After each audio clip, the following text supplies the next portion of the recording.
Good morning, everybody. Assalamu alaikum. Lovely to see many of you here in spite of the early morning. This is a meeting organized, I must say, as a gesture towards the United Nations, I have to say it, because as you can see, all of us are being or are members of the UN in one form or the other. But the title is a very smart title.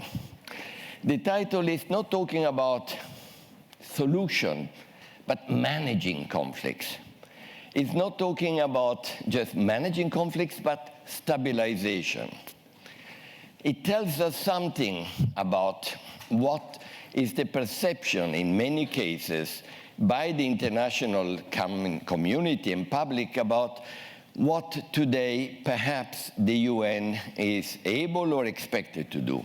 The comparison is a little bit like a medical doctor. You cannot cure everyone, can you? Some diseases are very difficult, especially when the disease is so brutally dangerous and there is no cure. But would you abandon the patient? No. Would you actually just say goodbye and we go to the next crisis? Or would you try to stabilize the patient? Would you try to keep him alive or her, or to reduce the pain until the treatment is found? Is this what today the UN, the international community, is expected to do? Only that? And if it does that, is it doing it well? Can it do it better? Can we find new type of medicines?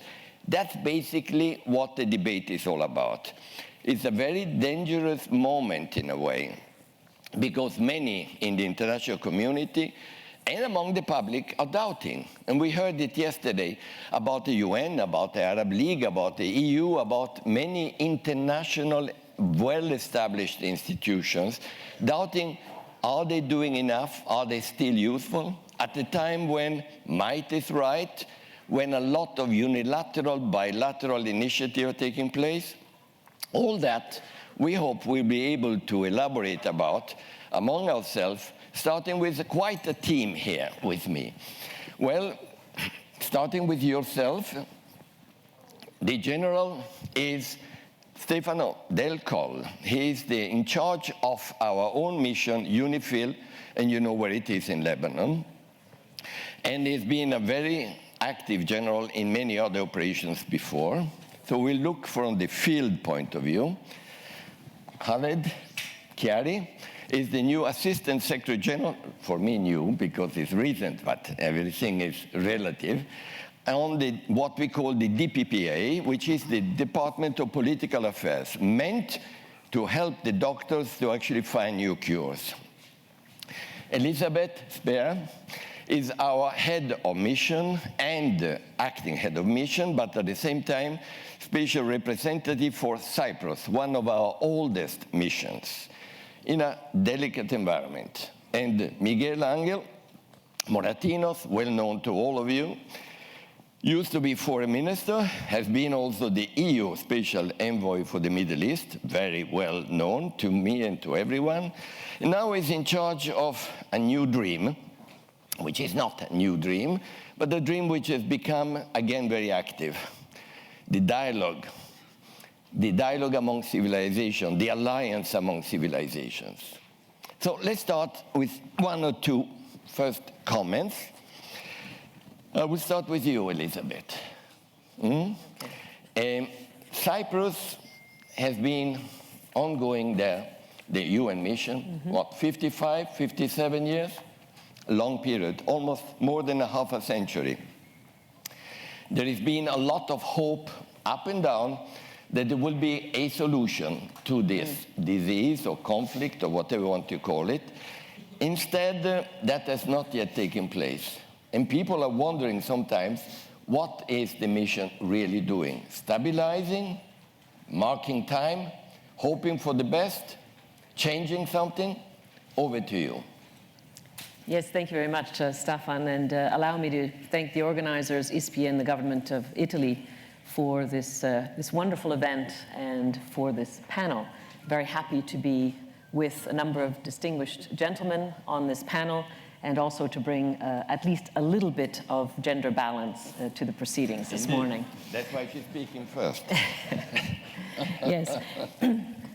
Well, excuse me, Stefan, you've posed a lot of very, very important and pertinent questions, and I'm hoping that I'll be able to answer them as we go along. But the main thing that the organizers were asking me about was how what the UN is doing in Cyprus is contributing to broader regional stability. And I thought it was a very interesting, in fact, even provocative question, because it's not very much asked.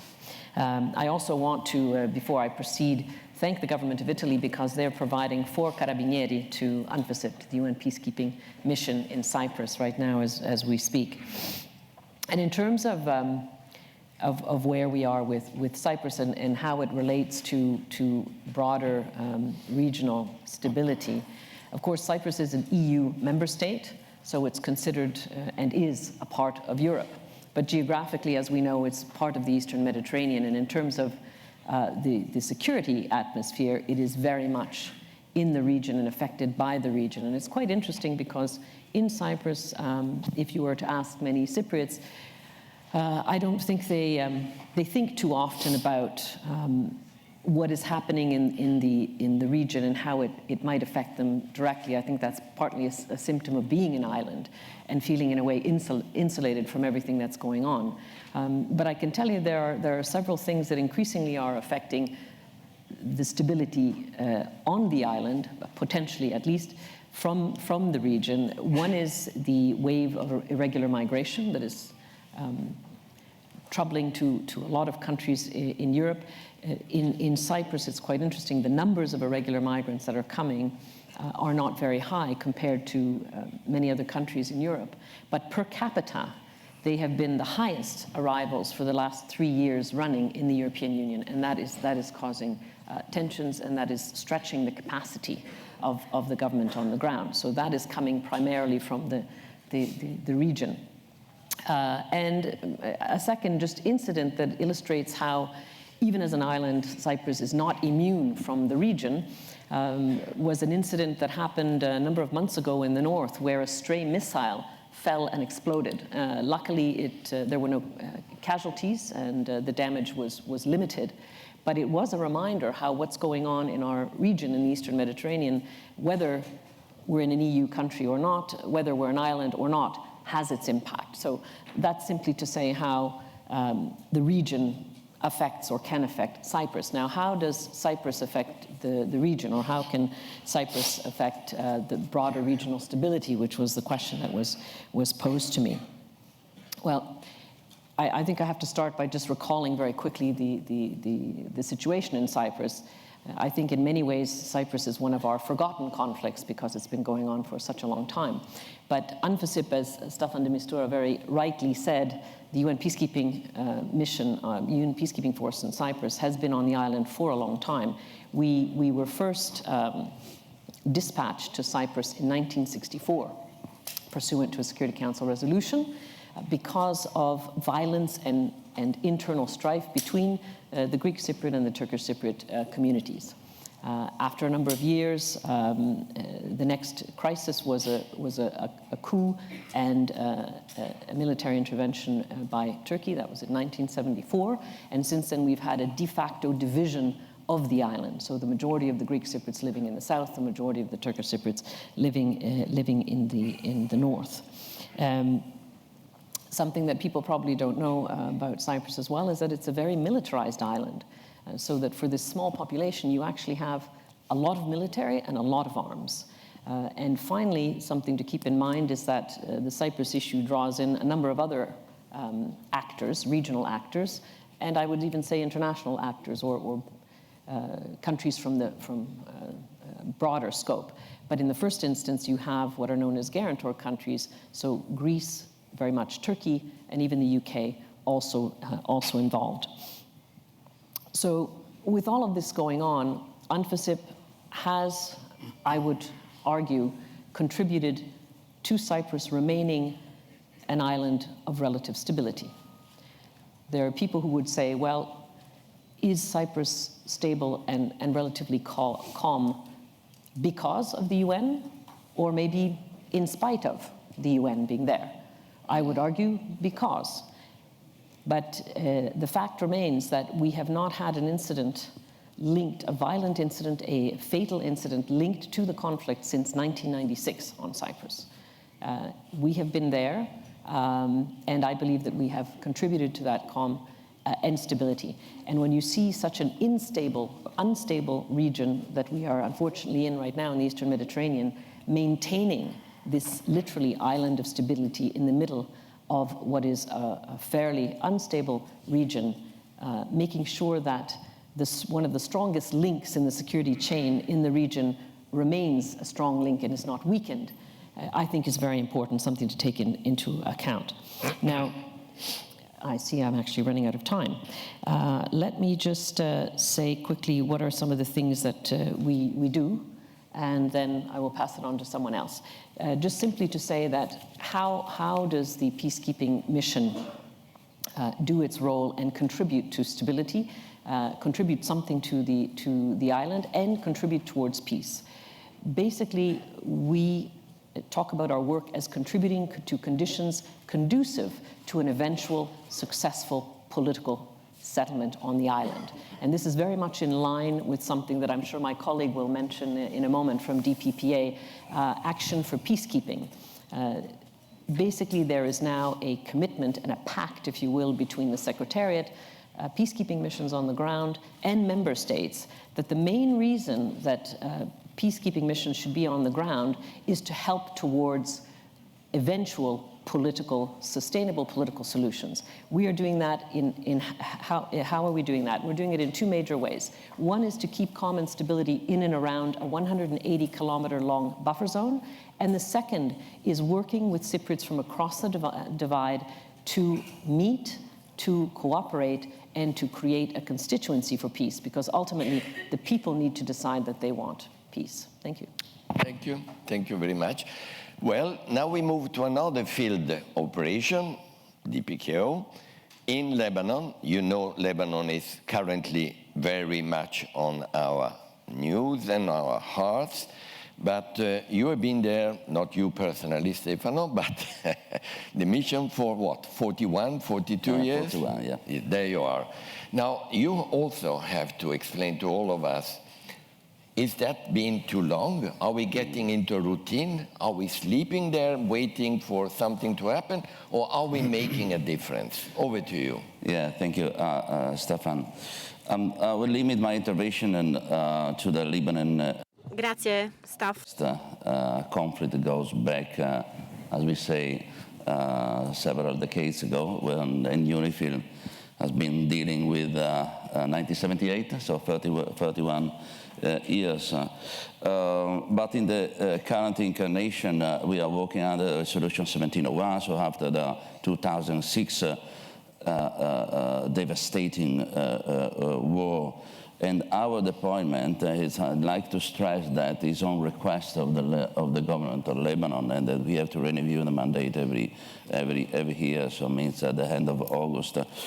So the UNIFIL mandate is, and the tasks that come from the mandate aimed to maintain a cessation of hostility, but we have to bear in mind that the ultimate scope is a permanent ceasefire agreement between the two countries. So that's the long-term solutions, and then here's the overarching objective of Resolution 1701.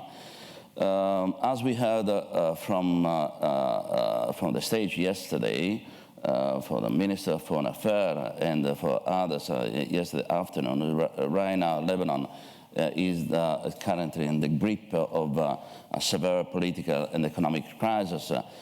And right now, to concentrate all the force, maintain the stability of the blue line. The blue line is not a border, it is a line of withdrawal of the Israeli forces in 2000 after the case of occupation of the south of Lebanon.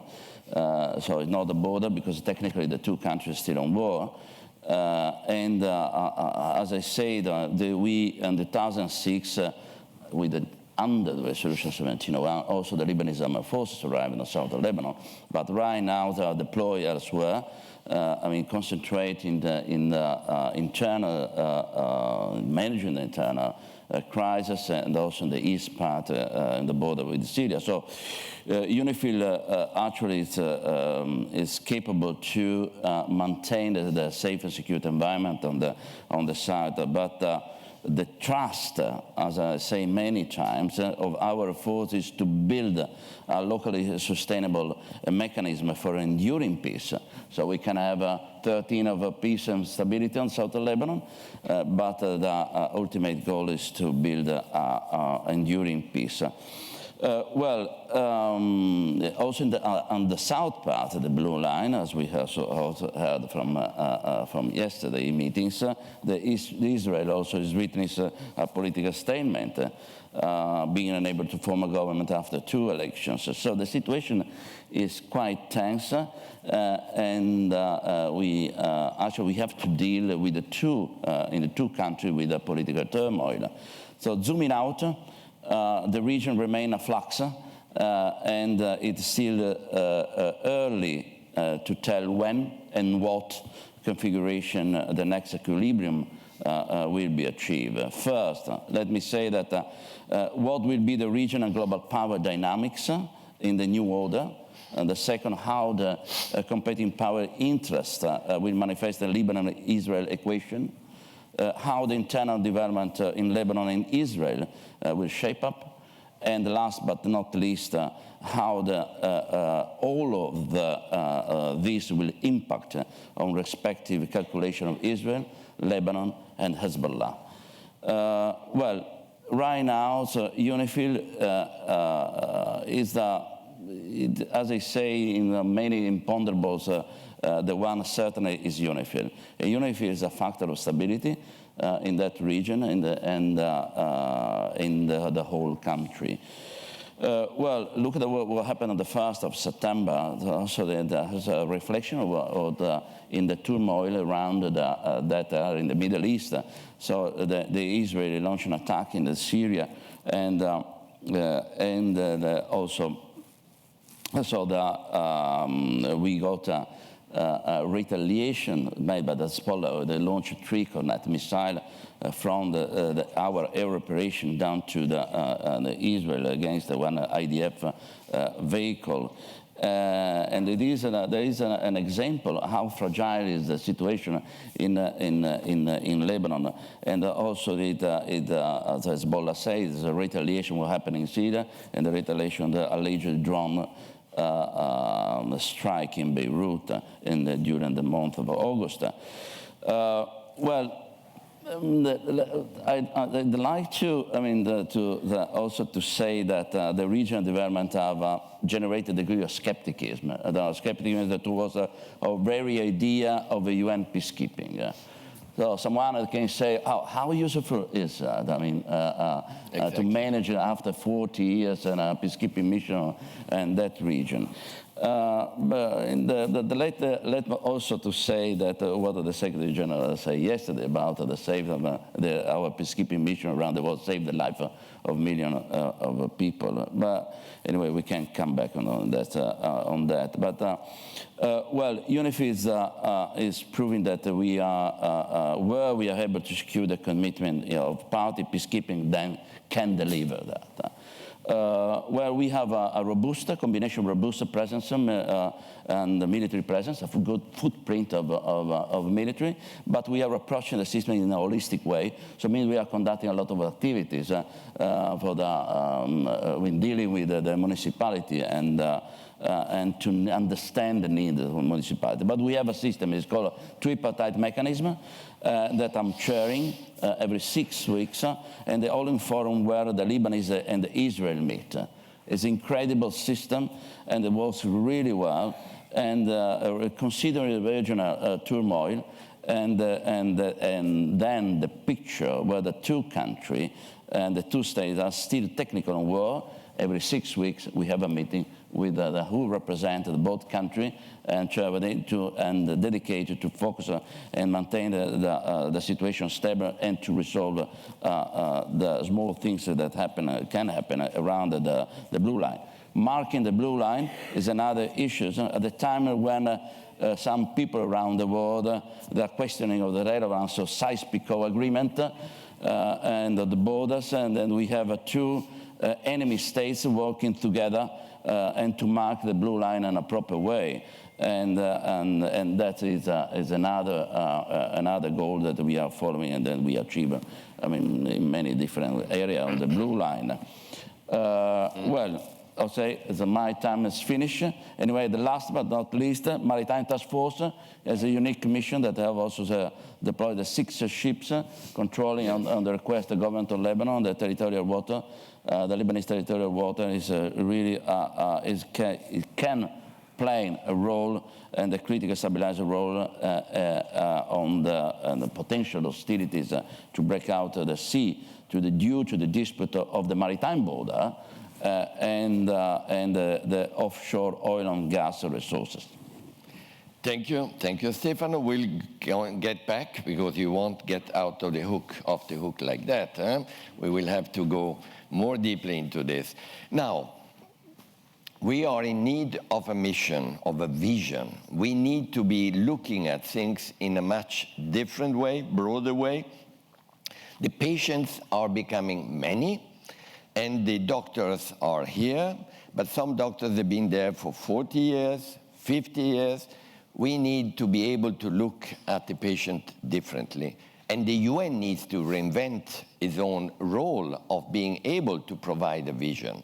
Otherwise, in a moment of international doubts about the validity of the multilateral system, we may be backwards. So here is you, Miguel Angel. You have been nominated on something that had become a little bit obsolete as a name. It's an old concept, old, some few years. And the idea came, in fact, between 2 countries in particular at the time. And then it became a sort of routine. And then suddenly Secretary General Antonio Guterres had this bright and brilliant idea, in my opinion, to nominate you and to say we need to turn it into a production of a new vision. So how are you approaching the patient these days? Thank you, Stefan. Thank you, Italian Foreign Ministry authorities to invite me. It's my second round in this Med dialogue. I was in the first one, so it's good to be back in my new position. I like very much the reference of Stefan about UN to be a kind of doctor. And that, in this panel, we share the same view. He's talking about crisis management. He's not talking about conflict resolution. He's talking about, stabilizing the patient, the one who has a very bleeding situation. And I think the UN should be, I admit all kind of comments and criticism, but to be at the UN, we should to be modestly proud. And we have here two examples, Cyprus and Lebanon. Of course, they are not totally solved, but what is the difference? Cyprus, you said, if you compare, you enter because there was violence, there was conflict. Lebanon, you stabilized the border. So we can say in real politics, a part of what is going on in the Middle East in Lebanon, that Cyprus, it's been solved. It could be considered even a success. But the problem, my friends, is that in this broader Mediterranean, you've been addressing in such approach of stabilizing, of crisis management, without the political will. And I think that UN should be, and I will come back in the last moment to your question, what is, from my point of view, the UN should have to engage in the future with more determination. But we have been doing this stabilizing instrument, I will say, reasonably well. The problem in this so broader Mediterranean that we are confronting what I can call old conflict with new conflict. And unfortunately, the international community parties, partners, we have been, I would say we all, even the UN, whoever, we have been not able to solve the old conflict. So if we talk, of course, of what I consider the main conflict in the Middle East, and Secretary General of our league yesterday in his panel mentioned about the Palestinian-Israeli conflict. It's a conflict that we are going to be close to the 1-year conflict, 100-year conflict, like in the French history, no? La guerre de Cent Ans, for me, was a kind of a war that can last 100 years. Yes, my friend, it's already practically 100 years. Well, if we don't are able to solve the Israeli-Palestinian conflict, it's very difficult that the UN and other partners can really look for solution to the bleeding conflict that comes, Syria, Libya, Yemen. Of course, we have to rush to them, but the international community, the UN, has not the strength and the political will to concentrate and to prioritize, the old conflict. So my first comment is that we should start to really go to what is the main conflict, and that Israeli-Palestinian conflict, in order that the whole international community, including the UN, including the parties, including the European Union. I think European Union have a special responsibility with this, what I say, double recognition process. We should try to address this issue urgently, not for tomorrow, urgently. I just come back from Israel and Palestine, and I feel that there is a momentum, complex, but there is a momentum. Well, I can go on, but I don't have more time. I have 7 minutes. So to answer your question, what should be, due to my new capacity, the way we should approach this broader Mediterranean, let's say, challenge that we are facing, all of us? Well, the number one, I think, when Antonio Guterres appointed me and tried to revitalize this instrument, is going in the direction of his main purpose on diplomacy. And diplomacy, my friends, are very known. They have one element that has not been used during history, and now all of us, we try to do, that is prevention. And prevention means you have to work on the root causes. That means you have to go to, education, you have to go to youth, you have to go to migration, you have to go to social media, you have to go to the new elements that produce in societies the challenge for instability.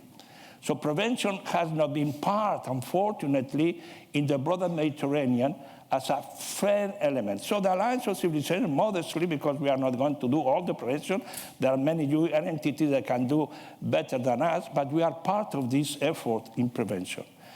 There's a second element that is, on mediation, of negotiation. And we all of us, we have been negotiators. Myself, I've been negotiator. Well, the cultural, social, religious aspect of negotiation has been totally ignored. We were political people, we were secular people, so we really address the problem like we can give solution to any problem. Unfortunately, and mainly in the region of Mediterranean, the cultural identity, religious dimension are essential. I remember how we failed. I mean, we failed in general, and the Palestinian and Israeli failed in Camp David too, because it was Jerusalem. Jerusalem was the element of discord. Why they failed? Because they have not even shared the proposal to the religious leader of a holy places. So negotiation, mediation have to introduce gradually this cultural religious aspect. So finally, in order to give you, can we continue like that forever? Can UN, that has been doing a very good job, just remain as the platform for stabilizing the patient, to give him pills, and then, you survive, but you don't get one definitely? I think that time should be over. and that you should try to only look for a vision. And for a vision, the Mediterranean, again, I mean, we've been discussing, most of us, some Mediterranean vision of the Barcelona process of this kind of element that bring the parties and the people together. Because the parties and people together means that now we have to take them into account. What happened in the Middle East, in the Mediterranean, in North Africa with the Arab Spring, and now we are facing the second round of so-called people on the street. We have to be aware. We cannot continue making diplomacy as if things have not changed. We cannot sit, with all my respect, in the New York headquarters or Geneva headquarters, trying to understand without knowing what is going on the ground. And you, Stefan, you've been on the ground. I was in the ground. These two gentlemen and lady has been on the ground. We cannot have a drone diplomacy, my friends. That may be for the military people, but for diplomats, drone diplomacy is a failure. We have to go with the people, understanding what is going. And that is what the Alliance of Civilization can bring in this new way that UN try to engage to solve the conflict. Thank you. I think you gave us a first injection, an antipasto of what the actual vision should be and could be. Khaled, you come from the field, by the way. So you're not been in the field with the UN perhaps as much as some of us, but you come from the field. And you represent headquarters in the eyes of everyone. Now, the UN is being challenged, as you know. And it's been challenged in terms of multilateralism being put in doubt, the trust in it, the feeling even by the people. But the headquarters are thinking about new approaches. And I would like you to share with us what does that mean. Because we need in the field support, but also new ideas, new approaches on how to face what otherwise becomes potentially just a routine mission. Over to you. Thank you, Stefan. I would like also to thank ISPI and the government of Italy for inviting us to this very interesting discussions and interaction. To use the metaphor of the doctors, I think all of us as doctors, but all of us sometimes we do the same diagnosis, but we have different remedy and different recipe. But the most important thing, I think, you have to come from the same school, the school of multilateralism. You said at the beginning that the multilateralism is some people say under threat, some people say under fire. But the current situation showed that the multilateralism remains the best hope for to addressing the current challenges we are facing today. Of course, the trust is declining among member states. Many leaders don't agree with that these days. You know that. No, some people, the people, I know, but the people as well. Not only the leaders, the people are losing faith in international institutions. Some countries, in some cases, they are taking unilateral action rather than abiding by their commitment under the charter. So, multilateralism is under pressure. This is my word. This is dangerous in the face of the global challenges we are facing now, which global challenges requires global responses. But you know, it's not a secret. You are following the debate. It's transparent in the United Nations. The division within Security Council and the deep division sometimes in some cases within Security Council continues to hamper the United Nations' ability to respond effectively to the upheavals that we are witnessing today in Middle East, in Africa, which they are impacting directly and indirectly to the Mediterranean region. And the Secretary General continues to urge the Security Council unity to tackle a range of peace and security challenges, from the conflict in Libya, Syria, and Yemen, just to say this few, to other global challenges, transfrontier, trans-border challenges, including refugees, mass migration, counterterrorism, violent extremism. So in several conflicts, I think the United Nations has tried to serve and has served as the main fulcrum and the main mediators, given its role as a neutral intermediary. This role is indispensable, but nevertheless, its effectiveness is really limited by the political will of those with whom we are engaging. So really the constraints that we are facing nowadays is, as I said, the lack of unity in Security Council, but as well the lack of unity within regional organization. Now this is due largely to the increasing divergent geopolitical interests of the main parties, as well as to the greater focus to, I don't like to use narrow agenda because sometimes it's legitimate agenda, but to national, subnational, and national agenda rather than on the need to regional peace and security. Why I say it's legitimate? Because I think the governments are much more and more accountable to their public opinion in democratic and less democratic situation with the exponential of technology of information and communication. So the short-termism is gaining ground in the multilateral affairs, sometimes undercutting its full potential. This situation has negatively impacted the ability of United Nations to facilitate political processes to find lasting solutions and peaceful solutions to conflict that affecting our region.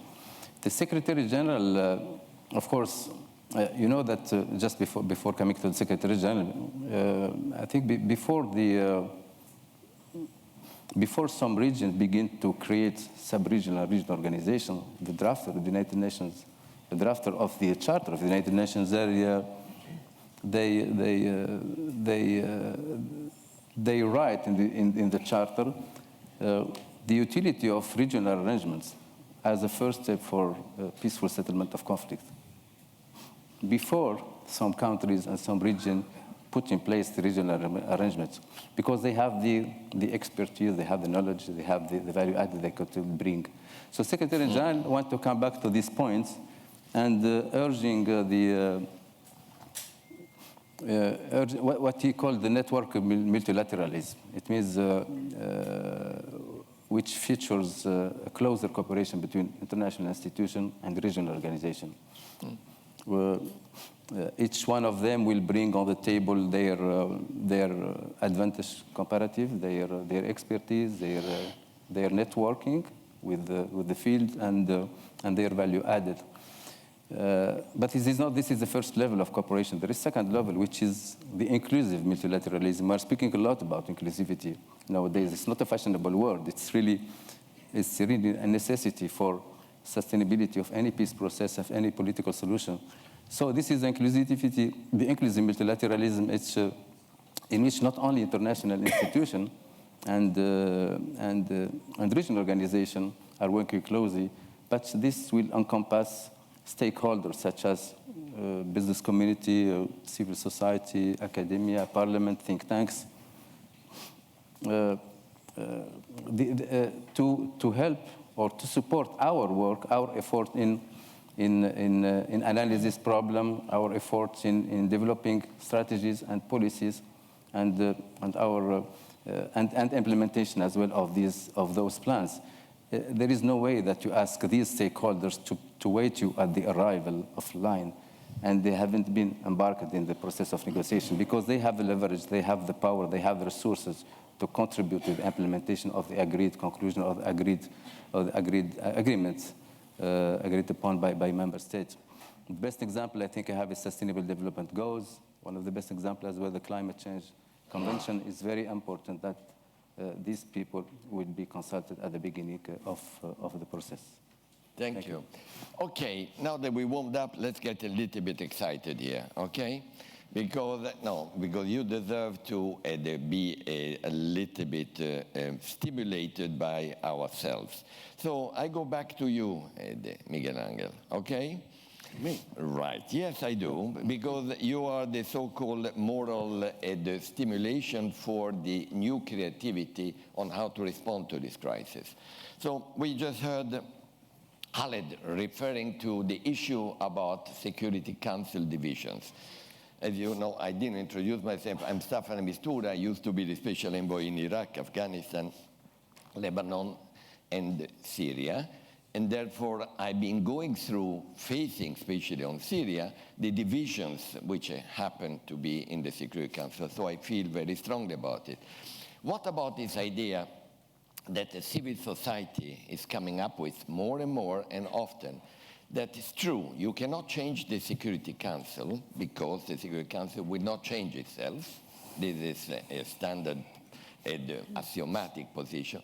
But can you, for instance, force through the public opinion, through the people in the street, the embarrassment, constructive embarrassment, for members of the Security Council, especially those with a veto power, to actually put a veto on a resolution whenever there is an obvious, tragic humanitarian tragedy or human rights tragedy? Would that not be possible? Would that not be a great outcome of civilization talking to each other about it? Second point, linked to that, the role of women. And I've seen it, and I've been saying it so many times, and you know it very well. You know it very well. The role of women in peacekeeping, peacemaking, and especially stabilization. Something about it. Give us some excitement here, please. Well, I'm not going to give you an answer for reform of Security Council. But I think, modestly, I'm just talking loudly, I mean, with any formal constraint of my capacity in the UN system. I think the Security Council can add in what we address today as called security matters, the new concept of security. So, of course, they are going to put a veto in certain vital interests on war and peace, of military intervention. But what we don't enlarge in certain areas, the concept of security. Well, we have what we can say, food security, we can have water security, we can have sustainable SDG that can really gather this grassroots society and try to get from the Security Council in less controversial issues something of a need, because the society are reclaiming some kind of consensus. Like that you will create not this negative image of Security Council, this blocking body, obstaculizing all the peace efforts, and give some good news, success stories of Security Council. We need success stories in the Middle East. I think it's high time for that. So let's concentrate on some success stories. Success stories have to be elections like the former Arab Spring? No. Success stories in the Middle East have to create societies that have a rule of law, good governments, intermediate bodies, free press, etc. But no, like we Europeans and Western say, democracy, go to election, immediate election. Election is part of democracy. It's not the only element of democracy. So the UN should try to start to think in a new way to address the problems. Why? Because we have, inverted commas, failed. I mean, we stabilized. We did our work, but we didn't solve the problems. So in order to solve the problem, you should try, to use different models. And the role of women is, in this sense, absolutely necessary. In my Alliance of Civilization, the responsibility, there was in prevention, there was 4 pillars: education, youth, migration, and media. I just add in my new narrative, women. And I working now for sub-Saharan Africa with a Spanish NGO that is Women for Africa. we have created what they call Alliance, Women Alliance for Peace. So I'm trying to start a kind of a task force giving the women this kind of peace maker, peace builders, because they are the ones who really perform and can succeed in one of these conflicts. So again, I think as in diplomacy, you go through history of diplomacy, every time we have invented new elements. So the time has come for us to be imaginative and to have a new proposal, new instrument, and of course, using the best capital we have. And of course, women is one of the most prominent capital for all of us. Thank you. Thank you. Let's keep trying to maintain this type of medium, well-controlled diplomatic excitement here so that we put in doubt about our own role as well. So, Elizabeth. Yes. Let's be frank. You are lucky to be in a beautiful island, Cyprus. Everybody is jealous of you, you know that. And at the same time... Living in Lebanon. Yes, I know. Sorry about that, but no, I agree, but still, we are quite jealous of you. But having said that, can you give us a feeling, and to everyone, that what you're doing and what you're trying to do and what the UN has been trying to do, but particularly recently, has an impact or a symbol of impact for what's happening in the region, or could have it? In other words, the indirect message of a very low-key but very consistent mission. Yeah. Thank you very much, Stefan. Indeed. Well, one of the things I want to clarify as well, and I'm going to use your analogy of the patient, is that, as far as I'm concerned, UNFICYP, the peacekeeping mission on the ground, is not there just to stabilize the patient and keep it in some sort of suspended animation for the foreseeable future.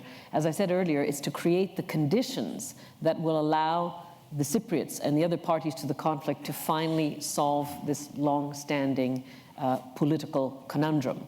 So we're not just managing the conflict, we're there to actually create the terrain for something successful to eventually prevail. So that is perhaps already a, let's say, a good example. And how do we do that? We actually have two sister missions on the ground. And I'm the head of both of them at the moment. So I'm the head of the peacekeeping mission, but I'm also the acting head of the good offices, which facilitates the negotiations between the parties. So while UNFICYP, the peacekeeping mission, is keeping things calm and stable on the ground, we are continuing to engage the parties, and in particular the leaders on the ground, in dialogue, helping them with confidence-building measures and so on, to hopefully create the conditions for them to get back to the table. So we are not giving up. I think that Mr. Moratinos was sort of alluding to the fact that sometimes it might be good enough, I hope I'm not misquoting you here, sometimes it might be good enough just to keep the patient stable, and then that's fine. If it's sort of a low-level conflict, we can just go on. I don't think we should accept that in the Cyprus case. I think Cypriots shouldn't accept that in the Cyprus case.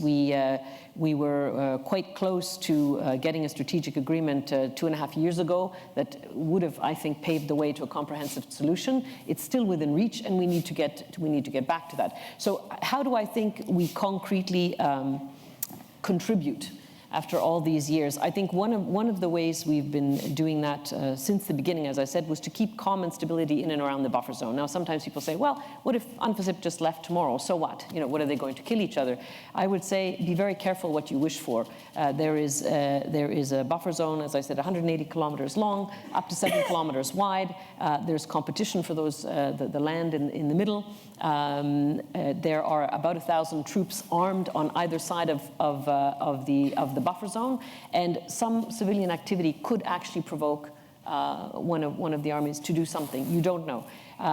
So we are there to liaise and observe. We're there to make sure that low-level tensions are resolved, and I think it's a very worthwhile investment. But the other part of what we do is very much what I would call people-centered, and this is one of the new tools, or let's say, if not innovation, something that I think the UN has finally started to understand much more deeply, and that is that in all our peace operations, including peacekeeping, we have to be people-centered in our approach. It's about what we're doing with and for the people that counts. So I want to go back to this issue of creating conditions conducive to a successful resolution of the Cyprus problem. One, through keeping common stability in and around the buffer zone. Secondly, by helping bridge the divide between Greek Cypriots and Turkish Cypriots who have lived apart since 1974. The young generations don't know each other, they don't relate to each other, there are a lot of negative stereotypes vis-a-vis each other, and in order to create a foundation for peace, you have to start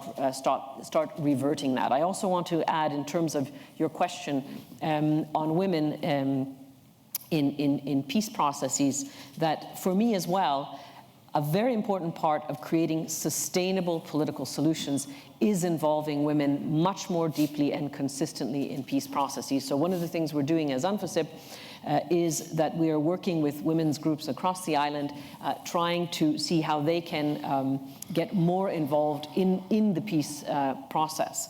And right now we've had a hiatus, as I just mentioned, of 2.5 years with no negotiations. I think that the women's groups, that women on the island could be the vanguard of a renewed peace process. They can go forward, hold the leaders to account and say, what are you doing? Where are you? Why aren't you back at the table? I see they have the potential for that, and we're trying to support them in that regard. And I'm very pleased to say, as a final point for the moment, that both of our missions on the ground, Good Offices and UNFICYP, the peacekeeping mission, lead by example. We have a very high percentage of female professionals who are involved in both missions. Good Offices is about 70% female professionals. And in UNFICYP, not only myself, but most of the senior leadership are women, including our military force commander. And I think we're doing a very good and effective job on the ground, and we show that it can be done. Fair enough. Thank you. Stefano. Yep. We had yesterday a very interesting debate. Well, Fuad was there and Jan Kubiš, and both tried to explain what is the very complex moment in a beautiful country we all love, Lebanon. Now, you're supposed to take care of the blue line, we know that. But, having said that, can you explain how what you are doing or planning to do and how UNIFIL does it has an impact in helping at least the patient not to get sick somewhere else? They already have a strong pain in the heart. I hope it will be taken care of, but we don't need it in the head as well. So over to you. Yeah, thank you. So we have to bear in mind that we have the situation in that part of the world. There is an interstate conflict with the intrastate dimension, where one of the party is that was in the war is a non-state actor, Hezbollah.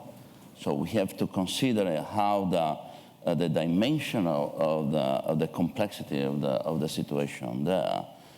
So what we are helping to increase the state of authority on the south and to change the narrative that they use from something written on blood, from that it is dealing with a lot of years of conflict and the people that lost their life and everything in terms of infrastructure on the south, for example, in something that is a normality or normal. So normality of the south of Lebanon. So I say many times, we need more tourists on the south. So we need the normality on the life, a normal life on the south. Well, the south of Lebanon receive resources from international environment and also from the center of authority. Few villages are being rebuilt. We found some resorts also along the coastal road. So that's the normality. So normality means that we need the people that wake up in the morning and they say, okay, I open my window, say, what's there? Well, it's a beautiful country in the south. We have the sea, and well, it's not easy. And so the reason why it's not easy is because So what we need is the political, from both sides, the political parties have to understand in terms of normality. Because even in the north part of Israel, the villages called the kibbutzim, on the south part of the Blue Line, they are really worried about the Hezbollah actions on the side. And in the north part, it's the contrary. They're really worried about the Israeli violation. So what we need is like when you peel an onion, layer by layer, you know. Yeah, we need to start from somewhere. And so I don't have the solution, because the final solution on the hand of the two countries is not you. UNIFIL can help that. They can address the root to reach the permanent ceasefire agreement. And that's exactly what we are doing, because in 13 years of the presence of UNIFIL in the south of Lebanon after the 1701 is as we say, is a generation of teenagers that have never seen the war. So 13 years old. So that's the reality. That's the fact. We can talk about how many people you need to sustain and to allow the peace process. So well, we can discuss on that. We can discuss to have more technology, or maybe less, or maybe more resources to employ there. But the reality, the fact, the unique fact is that in the past 13 years, so we have a generation that never seen the war. So that, well, is not enough. It's not enough because we have to peel layer by layer. So the second one is that we got a solution. Got a solution. So let's start to mark the blue line in a proper way. So you know that there is a lot of contention from the government of Lebanon regarding the difference between the 1949 peacefire agreement and border and the blue line was defined in 2000 when the Israeli withdrew from Lebanon. Well, we have 13 areas that we say is the Lebanese reservation area. So we have to manage that. So mean that we have to talk using the tripartite. We have to sit down there with the two counterparts and define the 13 reservation area. One is quite difficult. It's B1, so it's the first point of the blue line. We got also Gajar is a permanent violation of the 1701 because the Israel in 2006 conquered the north part of Gajar. We have the Sheba farm is outside the mandate. We have the maritime border is the outside of mandate. But we have peel by peel. So start the layer by layer. So start with the mark, the blue line. When we have already defined the 13 areas, means that the next step is to, find an agreement, so a formal agreement, not a technical one, a formal one. And in the meantime, also we can help, if the party requests that, we can have a discussion on the maritime border. It's completely up to them. But it's outside the mandate, but we can help. So that when we have defined the two borders, the next step is, it could be a permanent ceasefire, but for the benefit of the country. Not, not for benefit of Stefano for that, but for benefit of both countries. Then they need to be stable to grow in a proper way the children. Excellent. I think it's very convincing. The only thing I'm concerned is about the onion, because you have to keep a distance in order not to cry when you do that. And that's why we have Jan Kubish and our Lebanese friends to help us to maintain a balance between the political and the security side. Khaled, if you thought that you were going to have a relaxing meeting just explaining what the UN is doing, you are in a bad place, because we need to reply, it just occurred to me, to a question which is coming up more and more these days. And I will help you because it's unfair. I didn't tell you because it just occurred to me by looking at our Undersecretary of State, who has been campaigning very much for the issue about some of the human rights issues. Now, Secretary General Antonio Guterres, who has been remarkable in his own performance in nominating women in senior position. Even the last two nominations, so yesterday were again two women. at a very high level and in a very key positions, has been, and I know it, very concerned about what's happening, not in the Mediterranean, but beyond that. Afghanistan, women. There is going to be a deal on the issue between Taliban and the US. We heard that. It's constantly being remembered and reminded, and it may take place very soon, we hear. A deal? And where are the women? What will happen to the women of Afghanistan that all of us, I was part of it, have been trying to help to get becoming politicians, doctors, lawyers, police person, judges, ambassadors abroad during the last 18 years. Are we raising our moral voice on that? Because otherwise the message we are going to give to the whole world and any other mission that something can just, for the sake of making peace or for the sake of having an exit strategy, we actually penalize 51% of the people who we have been helping to believe in it. I know it's a slightly provocative, but it's not so provocative because it's something that is provoking our conscience every day. We spoke about it yesterday, and there will be even more next week or 2 weeks when the famous deal will be announced, and we will be silently looking at burqas again. Over to you. The gender perspective is our daily work in New York, but not only the work in New York, but in the fields as well, because we have the reform introduced, the delegation of authority, the decision-making process is closer to the implementation of this process. Secretary General, in his, of course, in his campaign, has taken into consideration his views, but as well as the views of the international community, to associate more and more women, not only to have a seat, but to have meaningful and effective contribution in the peace processes. United Nations, you know, don't crash doors. They work with consent of the government. They work step by step.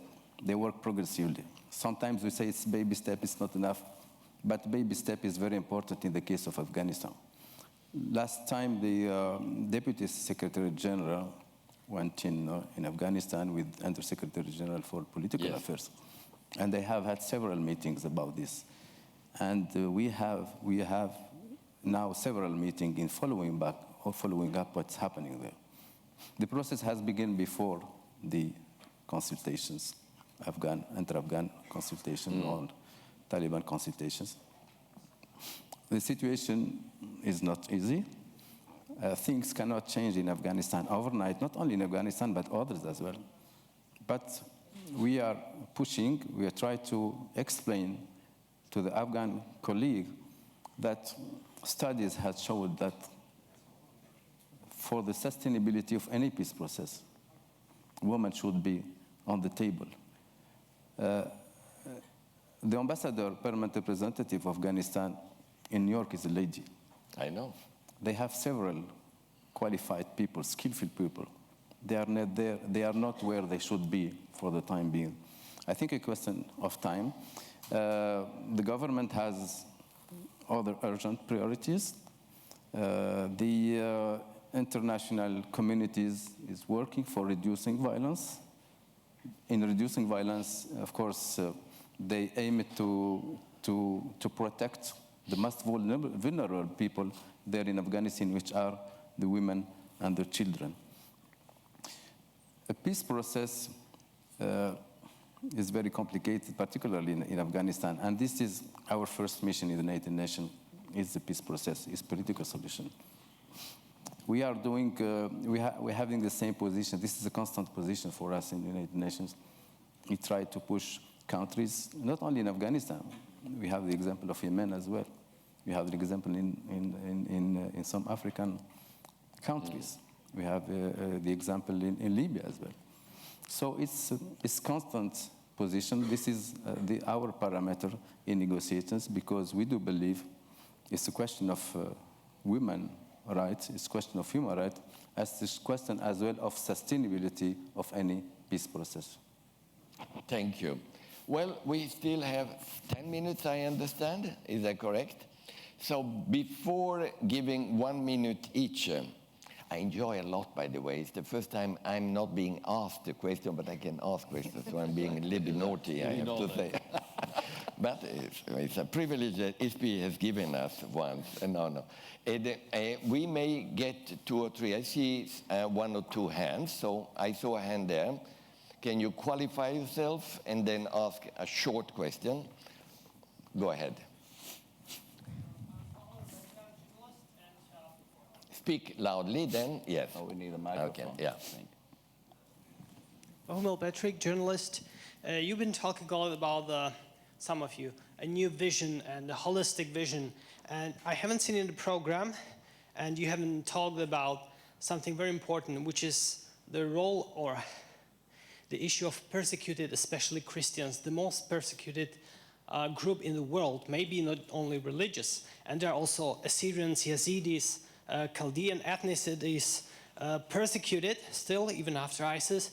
So what is your contribution, of the UN, of EU? Hungary created Office for the Persecuted Christians. This is something specific. So any other project or office or initiative for these persecuted Christians? Thank you. Thank you. Well, I would probably qualify your question by saying you're using the example of Christians, but this applies to many other religions, depending where they are, because, exactly, holistic, using your example of Christians, but there are many others. This is a typical question for Miguel Angel. Of course, maybe you are not aware, but Secretary General Guterres asked me to draw a plan for protecting religious sites all around the world, and that includes not Christian, but Muslim, Buddhist, Hindu, everybody. And so that is one of my main challenges as High Representative of the United Nations Alliance for Civilization. But I think we are, and the plan is there. We are in the implementation phase. We are taking care of all of them. We are just he was presenting of 12th of September, so it's only 2 months that we are trying to implement the plan, and of course to protect all kinds of religious communities, because I think it's not only the responsibility of the UN, but of member states, and then the religious leaders have also to contribute to that. But I have to tell you something that is happening, and that the Pope Francis and Sheikh Grand Imam Al-Azhar have signed in a very important document called the Human Fraternity Document. I think this concept that you use, Christian minorities, is something that we should try to overcome. There were also Jewish minorities, Muslim minorities. What the Pope and Sheikh Grand Imam of Al-Azhar tried to do with the support of the Alliance and United Nations, the Secretary General received the committee just 2 days ago in New York, is overcome. We call about equal citizenship. All human beings, women, man, has the right to believe, to exert his belief, his confession, whatever place in the world. So it's not a question to protect a group. It's the right of a single citizen to really, under the Article 18 of Human Rights, Universal Declaration, to have a religion, to have a confession, to defend it, to present it, and to exert it. So that is going to be the way we are going to work. And I cannot tell you that is going to be one of the main priorities in the international community. So we will work for that. Thank you. Secretary General, you raised your hand, and we want to... The Secretary General of the Arab League, there is only one here. Thank you, Ambassador de Mistura. Late Bernard Lewis, a great British historian, whom I do not necessarily agree with many of his views. But he wrote early century or late 20th century a book on the Muslim world. And he asked the question, what went wrong? And in his analysis, he came to the conclusion that the role of women in the Muslim world has been suppressed in a manner that led to the backwardness of this world. Okay, I accept that point of view, only that point of view. Then there has been a reference yesterday and today to the Afghan women and the arrangements between the Americans and the Taliban. The problem here and the problem amongst the European audience always, and I have to caution them, is that it is not an issue where a decision through writing a paragraph in an agreement how to ensure the role of women in your societies. It is a process. It calls for decades of developments. It is the raising of the standard of education. It is the raising of the standard of living. It is also how to convince women themselves. It is how to convince them, because often you put them in a position and a situation whereby if applied, then they might act as European females or women. Nevertheless, they reject it. So keep enlightening them, but understand that it is not tomorrow or the day after. It will be accomplished through a process over decades, if not half a century or a century. Thank you. I think this one I will answer it myself because it was regarding Afghanistan. Secretary General, you are totally right. Many times we have been told that, every culture, every religion has the right to go through a process, like we all did, everyone did. But I must remind you about one thing. When I meet the Afghan women, and I lived there, as you know, on a mission, when they were actually not allowed to study, to go to school, or to find a job. And for 18 years now, the international community, including many countries, including Muslim countries where they are, Turkey, for instance, they have been feeling that they have now the right finally to go to school. They're not asking much more. Education, kifaya, but at least that. And they're afraid that once the deal will be over, all these 18 years, you're talking about years, it took 18 years for developing this, will be canceled. That's why they've been launching a campaign, which I support a lot, about the fact of raising your pen. Just raise your pen. We raise our pen, they say, because we want to use it. We want to be able to write. That's not asking much. I'm sure that any culture would accept that. And then through that, it may take many years for then acquiring what even in the West has not been totally acquired, but at least the right to raise your pen and to go to school, Memfadlak. So that is what we have been hoping, that it will not disappear from this deal. But if any of you want to jump in on this, you're very warmly welcome. I see a very polite silence, which means they agree with you and with me. Yes. Okay, good.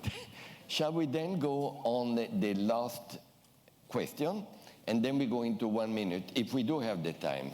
Yes, we do. Go ahead. It should be short question. Yeah. I see. Admiral Akrut, former National Security Advisor to the Tunisian President. My question is related to Libya and the situation in Libya. Since 2011, there was the intervention of NATO, and since then, the Libyan population is suffering each day, and the situation is going from bad to worse. And we see that there is a status quo even from the international community about Libya. Since 2015, after the Skhirat agreement, there was no development in positive way in Libya, and the situation is affecting all the neighbors countries, terrorism, migration, and so on. Is there, although this intervention, I mean these initiatives like the French, the Italian, and right now the German, but we cannot see on the ground any development. So my question to Mr. Khalid Khiari, is there any roadmap coming from the United Nations for Libya and to progress toward peaceful or stabilization, at least, of the situation in Libya? And thank you. Before answering that question, Khalid, I'm just wondering whether, perhaps you are not aware of it, but there are going to be 2 sessions today here about Libya, both with the involvement of Hassan Salame, our friend and a colleague. I would suggest that you raise that question, or we can do it on your behalf with him, so that it's a long answer that you deserve to have. And there will be a luncheon and a meeting on that. So I would then thank you anyway for raising it. Shukran. Shall we go on, because I've been again reminded about the timing, and we will be very disciplined on that. We go the other way around. 1 minute, last bottom line, uplifting, positive but realistic message. Over to you. First, if we have a good doctor, there are several, I would say, proposals for the doctor that will, give a good remedy to the broader Mediterranean area. Number one, he has to have a vision. What kind of patient has to be at the end of the treatment? If we don't have a vision, if we don't know we are going to live together, I don't know what kind of therapy he will put. Number two, he has to intervene immediately in order not just to stabilize the patient, but to cure the patient. And he has to use all the new technology that now in medicine are prepared. So not the old traditional diplomacy, have to introduce the new methodology, the new way to go to the root causes, etc. And number three, you have also to have a clear responsibility for post-conflict resolution. That means you have to create that is a follow-up after he put his patient in good faith and healthy. And finally, in order to prevent, he has to use prevention for the future generation. So that is my conclusion. Thank you. To the point, and I feel I got a message. Ed, Elizabeth, your bottom line. Yes, well, thank you very much. I was referring primarily to Cyprus and the role of the UN in Cyprus and how that could affect or affects broader regional security. And I want to say and stress actually that yes, Cyprus is a relatively peaceful place, but it's not at peace. It's not at peace because there's still a conflict and it's still a divided country. If we really want to talk about the potential of Cyprus being an island of stability for all of the region, we need to support the parties to the Cyprus problem to solve the Cyprus issue. If there's a comprehensive settlement, which was within reach back in 2017, if we reach that solution, it will have all kinds of positive benefits for this region, not just for the island. Certainly, Cyprus will be a much more solid security partner. It will have a lot of economic boon and benefits, including for much greater trade with some very big neighbors. It will also create opportunities for much more effective hydrocarbons cooperation. And finally, it would help to contribute to much better relations between some key actors in the region and beyond. Cyprus, Turkey, Greece, Turkey, European Union, and I'm just mentioning a few. Thank you. Good point. Thank you. Khalid, your message. I will finish by the beginning. Nash. To say that whatever difficulties we are facing nowadays, the picture is very complex. We have challenging environment for the NATO nation system to work. But resignation is not an option for us. Inaction is not an option for us. We will strive to engage, to find the possible levers and entry points for the international community and the United system. Prevention is the core of our mandate. Unfortunately, prevention is not in the headlines. As one of Undersecretary General said before, prevention cannot be filmed. It takes time and long engagement. We have spoken about a lot of challenges that we are facing nowadays, particularly the widening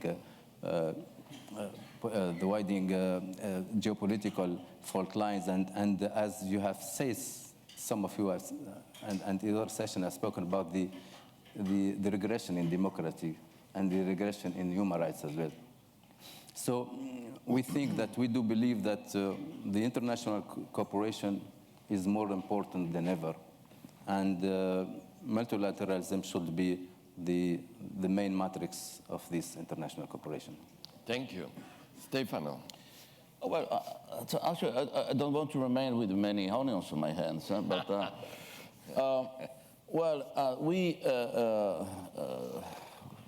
as I say, we should continue to build on the achievement that we already made. But the important thing is that the continuous international support to the Lebanese armed forces. I mean, the LAF have to grow in numbers and capabilities. And then what we need in a strong Lebanese armed forces, we do, on my respect, to increase the state of authority, especially on the south.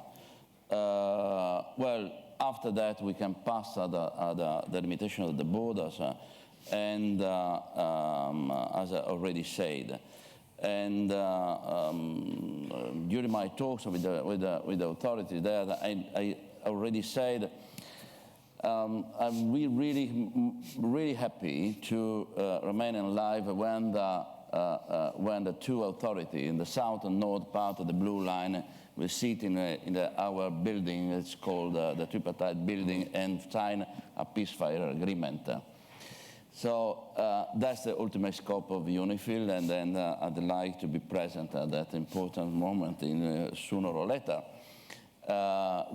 And above all, I'm an optimistic.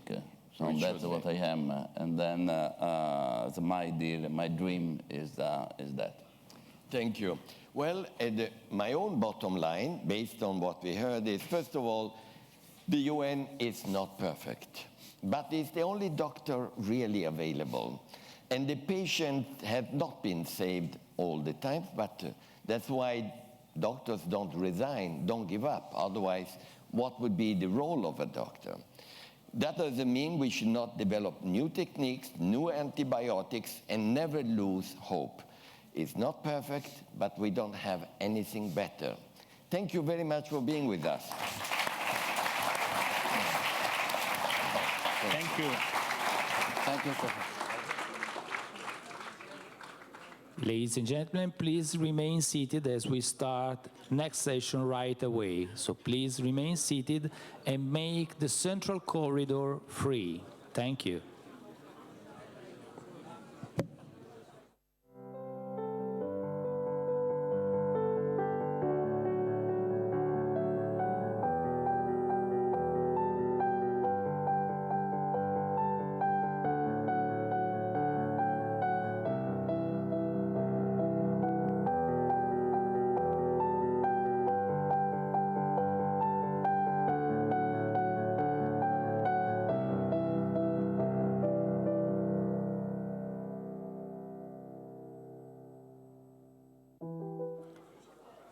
Ladies and gentlemen, please take your seat and leave the central corridor free. Thank you.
Ladies and gentlemen, please take your seat. We are starting next session right now. Thank you.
Good morning, everybody. My name is Ugo Tramballi, Senior Advisor and Head of India Program with ISPI. And together with Claire Casey from the Economies Intelligence Unit from London, we will have the honor to have a dialogue with the Indian Minister of Foreign Affairs, Subramanian Jaishankar. And I would like to welcome the minister because it's the first time that I've met, we are at the fifth edition, the first time that I've met an Indian minister, his guest, and we hope will be just the first of many other times. Sure. And as usual, I would like to start with you. Minister Shankar, it's an honor to be with you here this morning. I wanted to start with taking a broader view. Mm-hmm. We've seen a much more active Indian foreign policy since Prime Minister Modi's first election in 2014. I'm hoping you can lay out for all of us here today how we should see India's growing role in global affairs and in an increasing multipolar world, and also how that specifically is shaping your engagement with the broader Mediterranean region. Okay. Well, thank you. First of all, let me say it's very good to be here, and I definitely hope to come back if you treat me well today. We'll see. Yes. Look, I think there are two parts to that issue. One are the changes that are taking place in India, And the changes that are taking place with India, you can quantify them, you can describe them, but the short point is probably in about a decade, give or take, India would be the third largest economy in the world.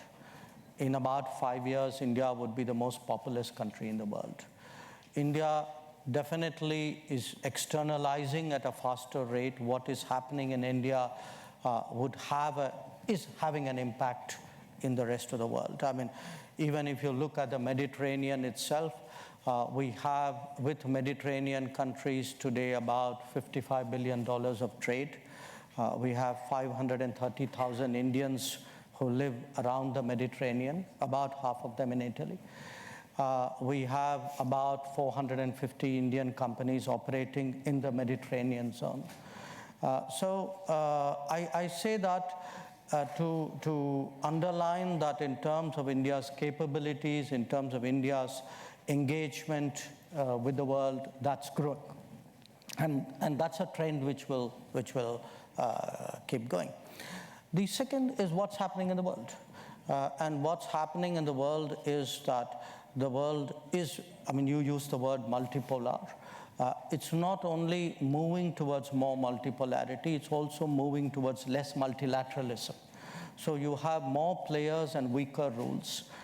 You are entering a period where the 1945 order is no longer going to work the way it used to. What will replace it is very unclear at this point of time. But what it does when you have more capability and, in a sense, more confusion or opportunity, whatever you call it, you will obviously try and be more active. You would try to influence world affairs. You would like to shape outcomes. And to a large extent, you see that happening. So you see that happening in terms of India taking on more responsibilities in its own region. So if you see today disaster relief operations, humanitarian assistance, the earthquake in Nepal, the civil war in Yemen, the cyclone in Mozambique, you see India out there as a first responder. But you also see, for example, the Paris COP, where on climate change, India played a very critical role in bridging the trust deficit between the developed countries and the developing countries. You see it in the G20, where you have issues like today counterterrorism, anti-corruption, the digital rules. When we in the past thought of a fair world, we think of fairness in terms of wealth and the material flows. But today, digital fairness, like climate justice, digital fairness is also today a very big objective. And you see a country like India weighing in on that. So absolutely, we've been more active in the last 5 years, and trust me, we'll be more active in the next 5. And specific to the Mediterranean region, do you think it's shaping India's engagement? Well, it's interesting today if you look how much we have, I would say almost unconsciously spread out. At the UN General Assembly this year, we did two meetings with groups of countries, which was a departure from the norm, which was we did a meeting with the Pacific Island states. Now, we have done that in the Pacific Islands, we've done that in India, but we've now sort of regularized that. We did it with the Caribbean states. So actually today there is a Indian presence and Indian interest. Now, a lot of that was always there. If you were to look at the diaspora, for example, there are roughly today, depending on how you count, something like between 32 to 34 million Indians, people of Indian origin living abroad. But they were there, but they have now become more relevant. There's greater awareness. They have greater awareness of India as well. So some of it is diaspora politics, some of it is international trade, investment. A lot of it is, our development assistance programs, for example, are much, much bigger. The Mediterranean includes North Africa. We have today one of the larger development, we have a $10 billion development assistance program to Africa. And we have out of 54 countries, projects in 41.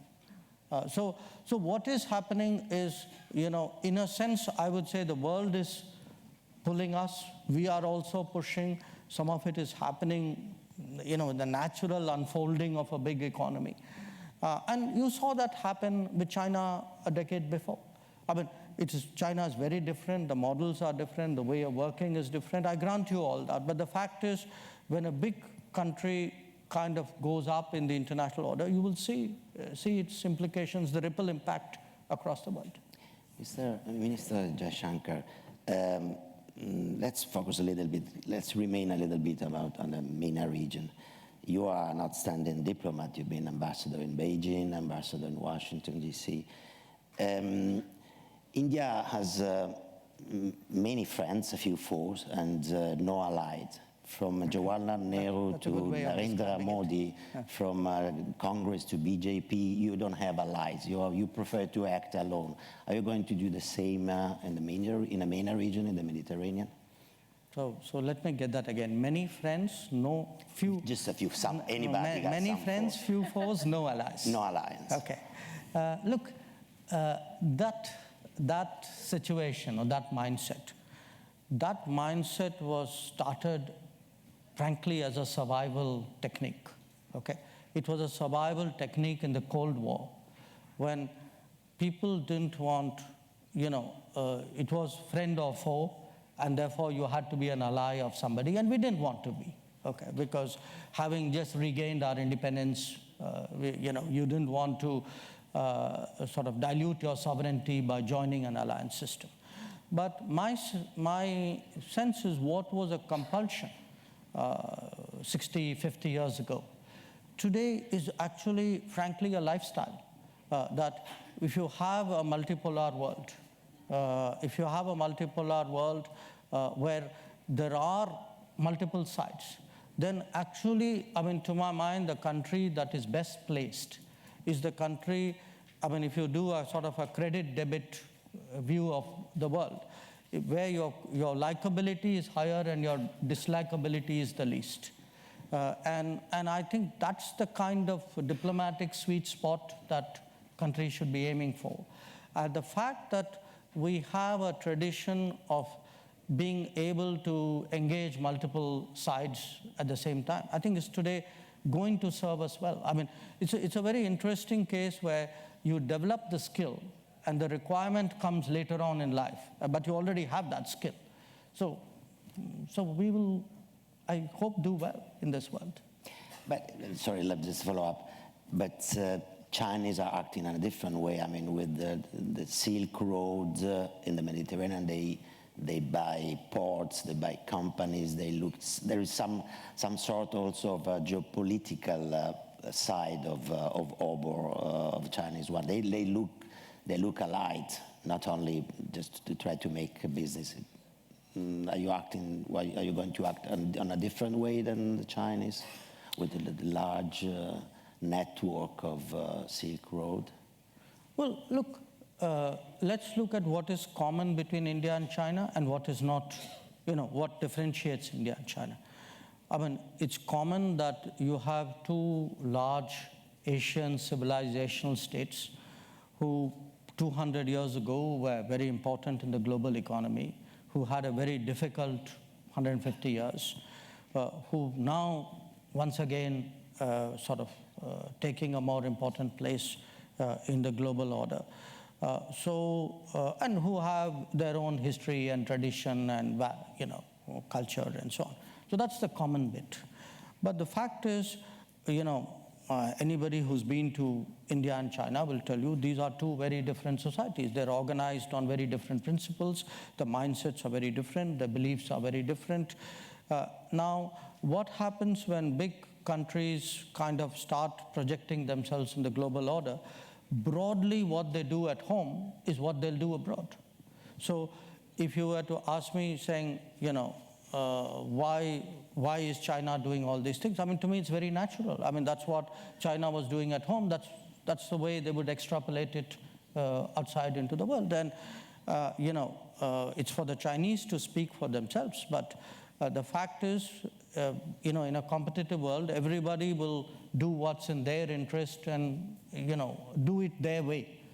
Now, our way is very different. I mean, we are a market economy. We are a pluralistic society.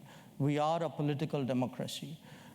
For us, we are consultative at home, so we would naturally be consultative abroad. So if we were to do things, we would prefer to do it in a more consultative fashion. So today we also do projects abroad. We do projects in Africa, we do projects in Asia, we do projects in the South Pacific, we do it in the Caribbean. But our way of doing projects is that, we would prefer that they respond to local priorities, to local demands. We would like to involve, local talent. We would encourage local ownership. Ideally, we would like to build and transfer. And the idea, is, and frankly, in a way, I would describe India as a southern power, that for us, the South matters. It's for us, in a way, our political constituency. We are countries who regained independence, and there's a natural bonding among us. We feel we have a moral obligation to many of these countries, and they have a lot of trust in us. And as I said, in places like Paris, you could see that, which was, if India said this was a good option, a lot of countries said, okay, I mean, we will go with India's judgment on that issue. So the Chinese will do what the Chinese will do. But my way of working, my way of advancing my interest will be the Indian way, which will be very different. I'd like to build on something you said earlier about India's ability to bridge the confidence gap among nations and the agility that has been afforded to you by not locking yourself into formal alliances. Almost no country is more exposed to potential oil market issues in the Gulf, given the import reliance on producers there in India and your significant refining industrial complex. I'm curious what the view of Delhi is of tensions in the Gulf and whether there's a role for India in helping to perhaps bridge the confidence gap there. Well, it's interesting that you should define the Gulf primarily through the lens of energy. Okay, it's natural, and we are probably the second, I think, biggest energy consumer out of the Gulf.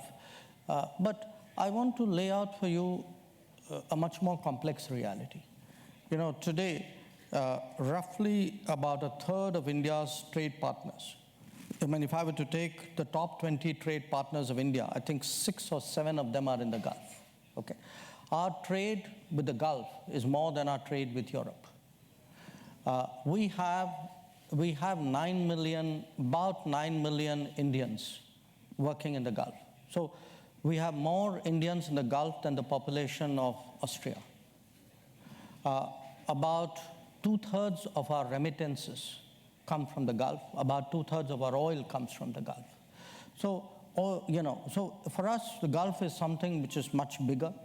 The stakes are much broader. But for all the numbers that I give you, also bear in mind that the Gulf has also had a very strong cultural influence on India, that what happens in the Gulf has, some downstream implications for what happens in a complex society like ours. So what we see again in the Gulf is, look, as the overarching discipline, as the dominance of the United States lessens, today regional politics acquires a greater life of its own. What you've seen in the Gulf in the last few years would not have happened 10 years ago, 20 years ago. Okay, a lot of countries would have kind of, in a sense, looked to external powers to arbitrate or mitigate their differences, and that has come down. So the local play, in a way, is much more in the Gulf. So you have, I mean, now we have very good relations with all the Gulf countries because, you know, all of them in some way, whether it is energy, whether it is people, whether it is culture, history, all of them are countries who are very close with us. But we frankly, for us, it's second nature to navigate this very complex sort of landscape. And in terms of, you know, what we should do, I mean, obviously, we'd like to see stability in the Gulf. We would like to see more congenial intra-Gulf atmosphere. But we are also real. I mean, we have today a naval deployment in the Gulf, in the Straits of Hormuz, because our interests are involved out there. So there's one part of what we'd like to see, there's one part of what we need to do. We'll do both. Italy is the only G7 countries decided to be formally part of Silk Road. Are you upset? What is your comment on it? No, look, I think that's Italy's choice. You know, why would I have a view on what is Italy's choice? I mean, Italy will do what is best for Italy. And what is the best for India in the Mediterranean? Well, look, for us, what is best for India, as I said, we already have substantial interests in the Mediterranean.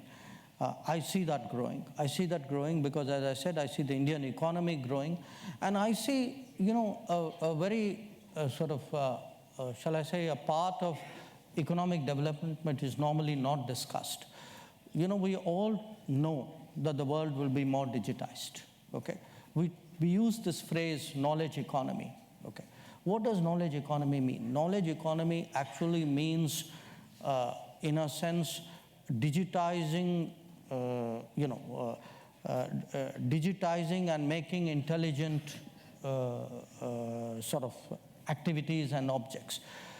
What it will do is it will put a premium on talent. You will need, the world will need a larger talent pool to deal with a more digital economy, to deal with a greater knowledge economy. And I see great opportunities for India out there. I mean, if you ask me, what would I look in foreign policy to give me a stronger hand in the next 20 years? I would hope I can bring the talent of India into play in the global economy in a more effective way. And you can see that even in the old industry. I mean, today, whether it's the auto industry or the steel industry or, you know, almost any industry today is more digitized, it is more knowledge-driven, and that really opens up new possibilities. Claire. We've seen a lot of protests around the world in the last year, specifically in the Middle East and North African region, but also broadly across Europe. And what I would think you could say unifies them all is the sort of demand for accountability from government. As a representative of the largest democracy in the world, what's your view? What's the view from Delhi on this broader global trend? Well, look, as a democracy, obviously, you know, it's a belief that government should be accountable. So, in principle, you know, you would say, well, that's fine. Obviously, people who have principles ideally should practice it most of all at home, which is what we do. So we are very proud of the fact that, you know, Indian democracy is flourishing. In terms of what happens abroad, you know, there is I would say, Indian or a Asian or a post-colonial view of how international relations should be conducted, which by and large puts, you know, you conduct interstate relations. Whatever your views about what's happening in the world, you are very cautious about commenting on the internal affairs of people. That is very much, I mean, it's certainly been an Indian tradition, but I would say it's been a broader Asian tradition as well. I'm aware that that's not exactly been the tradition in either Europe or North America. The problem is, you know, when you start being judgmental, there's also a danger that you'll be selective. That demonstration somewhere will, you know, you would say, oh, it's great, people are protesting. But if they protest somewhere where you have stakes, then maybe you don't like that protest so much. So you will start to develop multiple standards for what's happening in the world. So the problem of applying judgments to a very complex global landscape is you'll end up looking like you have double standards. And I'll give you an example. You know, about 15 years ago, around the time of 9/11, we had a dictatorship to the east of India, and we had a dictatorship to the west of India. The dictatorship to the east of India was in Myanmar, which was under sanctions from Europe and America. The dictatorship to the west of India was Pakistan under General Musharraf, which was hailed as an ally of the West. So that's what happens when you start taking positions. Yes, thank you very much. We would like to have more time to more questions, but the time is over because the format of MED, despite the positive agenda, is like an artificial intelligence. It's efficient, but doesn't have a soul and brain. So thank you very much, Minister, and we hope to see you next year. Thank you. Pleasure. Thank you.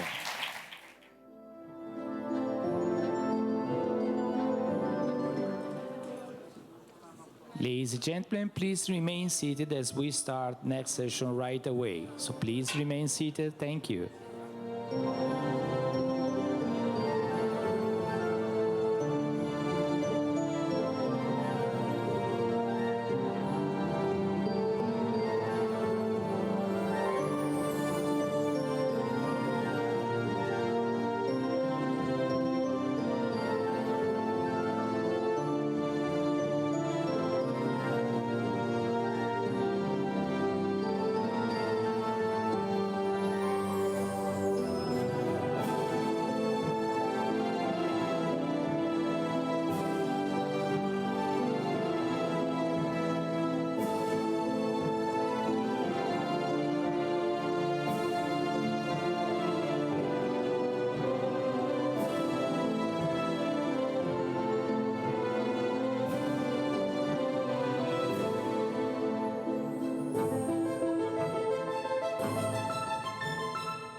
Ladies and gentlemen, please take your seat as we start next session now. Thank you.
Good morning everyone, and welcome to the panel that will be dedicated to energy security in the 21st century. Let me introduce our very distinguished line of speakers here on the stage. We've got Tarek El Molla, who's Minister of Petroleum and Mineral Resources in Egypt. Welcome.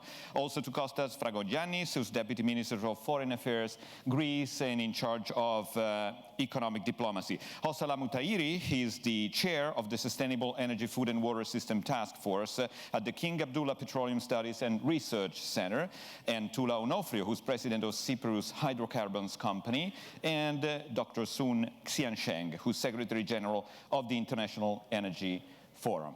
So, why energy security in the 21st century? We all know that energy security has been for a very long time a top priority for geopolitics and for national policies. What is the standard definition of energy security?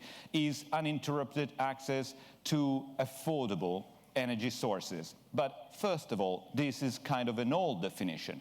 We today have to have access to clean energy sources at affordable price on one hand. But on the other hand, there has been profound shifts and changes in the energy dynamic, in the oil market, in the transition towards renewable. New vulnerabilities are emerging, but at the same time, there's a complacency about the fact that the market is well supplied. And so probably someone says we can feel more relaxed about energy security. I don't know if this is shared by the speakers, and I want to start with Tarek El Molla, with the views of your views of Egypt about what's at stake today in terms of energy security, and how do you see the new challenges and opportunities in this? Thank you for the question. Actually, this is from the important name, and when we talk about energy security, it is a very broad definition. However, I think it's a priority to each country. The energy security and the development of each country depend very much on energy, and definitely each country's priority would be to secure energy. So when we talk about energy again, and it's a diverse portfolio of elements. We talk about power, we talk about fuels, we talk about now, as you spoke about green, so we talk about renewables. So I think that the priorities and each country has made, when we talk about Egypt, really a good portfolio of energy mix with a strategic plan for security of different components of this energy. So we started with securing the standard day-to-day energy, which is the normal fuels, crude products, petroleum products, in order to ensure that the day-to-day activities are on. At the same time, in parallel, we were able to put a plan to develop our power generation as well. So whether a combined cycle or solar, and we are progressing very much in solar and wind, in order to make sure that by 2035, we have 42% of our power generated would be from renewables. But again, this would be plans in order to make sure that we have in place the capabilities to generate this power. But for the security itself, and this is an important element, what we did is really, and perhaps we've said this before, but we needed to really emphasize that we talk about our gas and our concessions and our blocks and our offshore capabilities of gas. Hereby, we started really to think of modifying and changing and bringing more attractive terms in our concession agreements in order to attract more international oil companies. This succeeded. At the same time, and this was very important for us, is to overcome and to cut the red tapes of bureaucracy in order to make sure also that we do not bring investors and international oil companies and create problems for them. And in parallel, we had, as you know, our economic reforms, and this was very important. Why? Because two important elements, which was the elimination of fuel subsidies, and now we've been able to stop subsidizing fuels, and now we have introduced the mechanism of fuel indexation. This meant that we were able to sell whether the electricity or the fuels to our people at the cost price. Hence, you would be able to generate other resources for, as we spoke about, the future renewables and other generating power for sustainable economic development in the future. Meanwhile, and this is the last important thing, securing energy would mean that we need to look around us, and we need to then look at about our neighboring countries and how we could create some good values together in order to ensure that we can secure energy, not for Egypt, but also for the area. And we are talking here about Eastern Mediterranean, and perhaps could be a broader, let us say, circle with growing participants. We talk about East Mediterranean countries and connecting these countries together with a network of pipelines and a network of electrical cables for wheeling of electricity. And this is what's happening currently. So we are connected with Jordan, with Israel.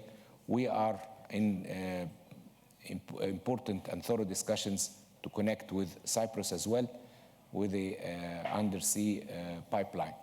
And this is the beginning where we could demonstrate that we can be able to not coordinate only, but also to ensure that there are mutual benefits between these countries to support each other, to ensure that we are having gas, we are having then energy, as well as electrical connections as the case. Last thing is to go for security of energy. And when we talk about that, we need to store and capacity of storing for reasons of fluctuations, for reasons of insecurity, of any geopolitical matters that would happen. So I think that this is something that also is on the plan to increase strategic storage capacities of different components of energy. So diversity, cooperation with neighboring countries, and free market in order to allow free transfer of energy in and out. That will allow the security of energy to our country and definitely to other countries as well. Well, Minister, thanks for this introduction that was very neat on some of the main points. So security, energy security has a lot to do with international cooperation. And also we can look at this as a peacekeeping factor in the area. But what's the view of the new Greek government, Minister? What do you make of all of this, and how do you see and how would you look for Greece at energy security in the future? Thank you so much for the kind invitation and for giving me the opportunity to tell you about the accomplishments of the new government and where we stand in as far as our next steps is concerned. We enjoy in Greece, we are a fresh government as of July this year. We enjoy political stability, economic growth, and social cohesiveness in the country as we speak. We believe in not having all of our eggs in one basket. And so we diversified, we have made significant progress in diversification of energy, and in that sense in security by deploying a number of projects that some have already been completed. Aside of our traditional sourcing of natural gas from Russia, we almost completed the TAP project, which brings Azerbaijani gas to Greece through Turkey, and from Greece through the IGB connector to Bulgaria, and the new connector to Northern Macedonia, and then to Albania, and then to Italy, and from there on to Central Europe. There is the IGB, as I said, the connector to North Macedonia. There is the prospect of the EastMed pipeline, as my colleague from Egypt described earlier, which will bring natural gas from Egypt and Israel through Cyprus and on to Greece and to Central Europe. And there is also the possibility of liquefied natural gas through the FSRU and the Revithousa plant in Greece. So we are open to, currently we buy LNG from the United States, from Algeria, from Qatar, and in that sense we have our eggs in too many baskets. So diversification is one integral part of the government's policy. Second point is to exploit the potential resources of oil fields in the Aegean and the Mediterranean. In that respect, we have come into agreements with a number of companies for concessions. We have come into agreements with bilateral, trilateral, quadrilateral agreements in as far as exploration of the reserves. And the next very important element of our policy is green energy. In green energy, we are very active in promoting renewables of all kinds. Our Prime Minister, Mr. Kyriakos Mitsotakis, has made it publicly known that by 2028, we will completely vanish and eliminate every power plant that is based on lignite. So it will have to be either on natural gas or on green energy. And not only there is wind and solar projects that already exist to a great extent in the country, we also believe in high-tech, innovative projects of green energy, such as the very recent permit that we have granted to a heliothermic plant in the island of Crete, which is based on liquefied mineral salt, which creates steam, and the steam creates energy, and it works for 6 hours from the moment the sun sets. So it's a big, green, high-tech project that will give 10% of the needs of the island of Crete, and as far as green energy is concerned. So we are very keen towards this direction, and we are very keen towards working with our partners and traditional friends and allies into making sure that energy is to the benefit of all. Considering our geographic position and the rather troubled neighborhood, we have historically acted as a bridge between Europe and the Eastern Mediterranean. And despite the last decade of severe political and economic crisis, thanks to the resilience of the Greek people, our homeland has been transformed from being a source of uncertainty to a source of stability and solutions. I just want to share with you that there is a wind of change, growth and prosperity that already blows across the country. Presently, it is calm and steady. It is a sea breeze, as I call it, but like all Greek winds, it has the potential to become powerful. Thank you, Minister. I've got many questions about the future of Mediterranean exploration production, but I'll get back to you later on. Because, Hossa Ramutairi, let's talk about energy security. In the past, the main dimension of energy security was to prevent shock in the relation between supply and demand in the oil market. And last year, we were here talking about a crash in oil prices, and then the situation changed. And yesterday, there was an agreement at the OPEC Plus meeting about cutting outputs to sustain the prices. But when we look at energy security today, the dimensions are more than one. It's not just about oil. There are profound changes. You research on this. What the main trends will be in the future, in your view? Okay. Thank you very much. I'm honored and happy to be in this panel talking about this important topic, which is important for the global. It's not just for oil-producing countries. And as you may know, that Saudi Arabia has assumed G20 presidency in December 1st. And one of the engagement groups under the G20 is Think 20 or T20, which is a network of think tanks that produced evidence-based recommendations for the G20 or policymakers in the G20 and other countries, because think tanks is not just focusing on the G20 countries. And one of the important issues that we are introducing for this year is energy, and especially we are having priorities on energy security. So one of the challenges and the for the global energy market that there have been uncertainty and structural changes from the introduction of shale oil and the rise of renewables and certain concepts that start or discussed in the debate of energy, such as plateauing or peak oil demand. So if we look into the perspective of oil, of producers and consumers, you see different anticipation or projection for oil demand.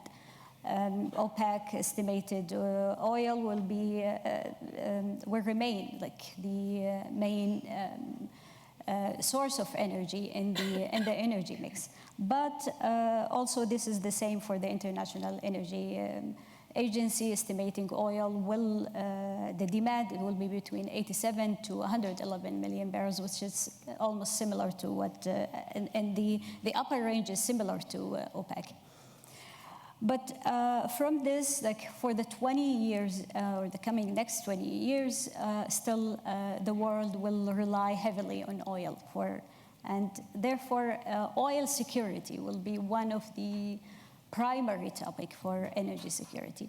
And we saw for the attack that happened on last September on Aramco facilities, that traditional risks for energy is still there.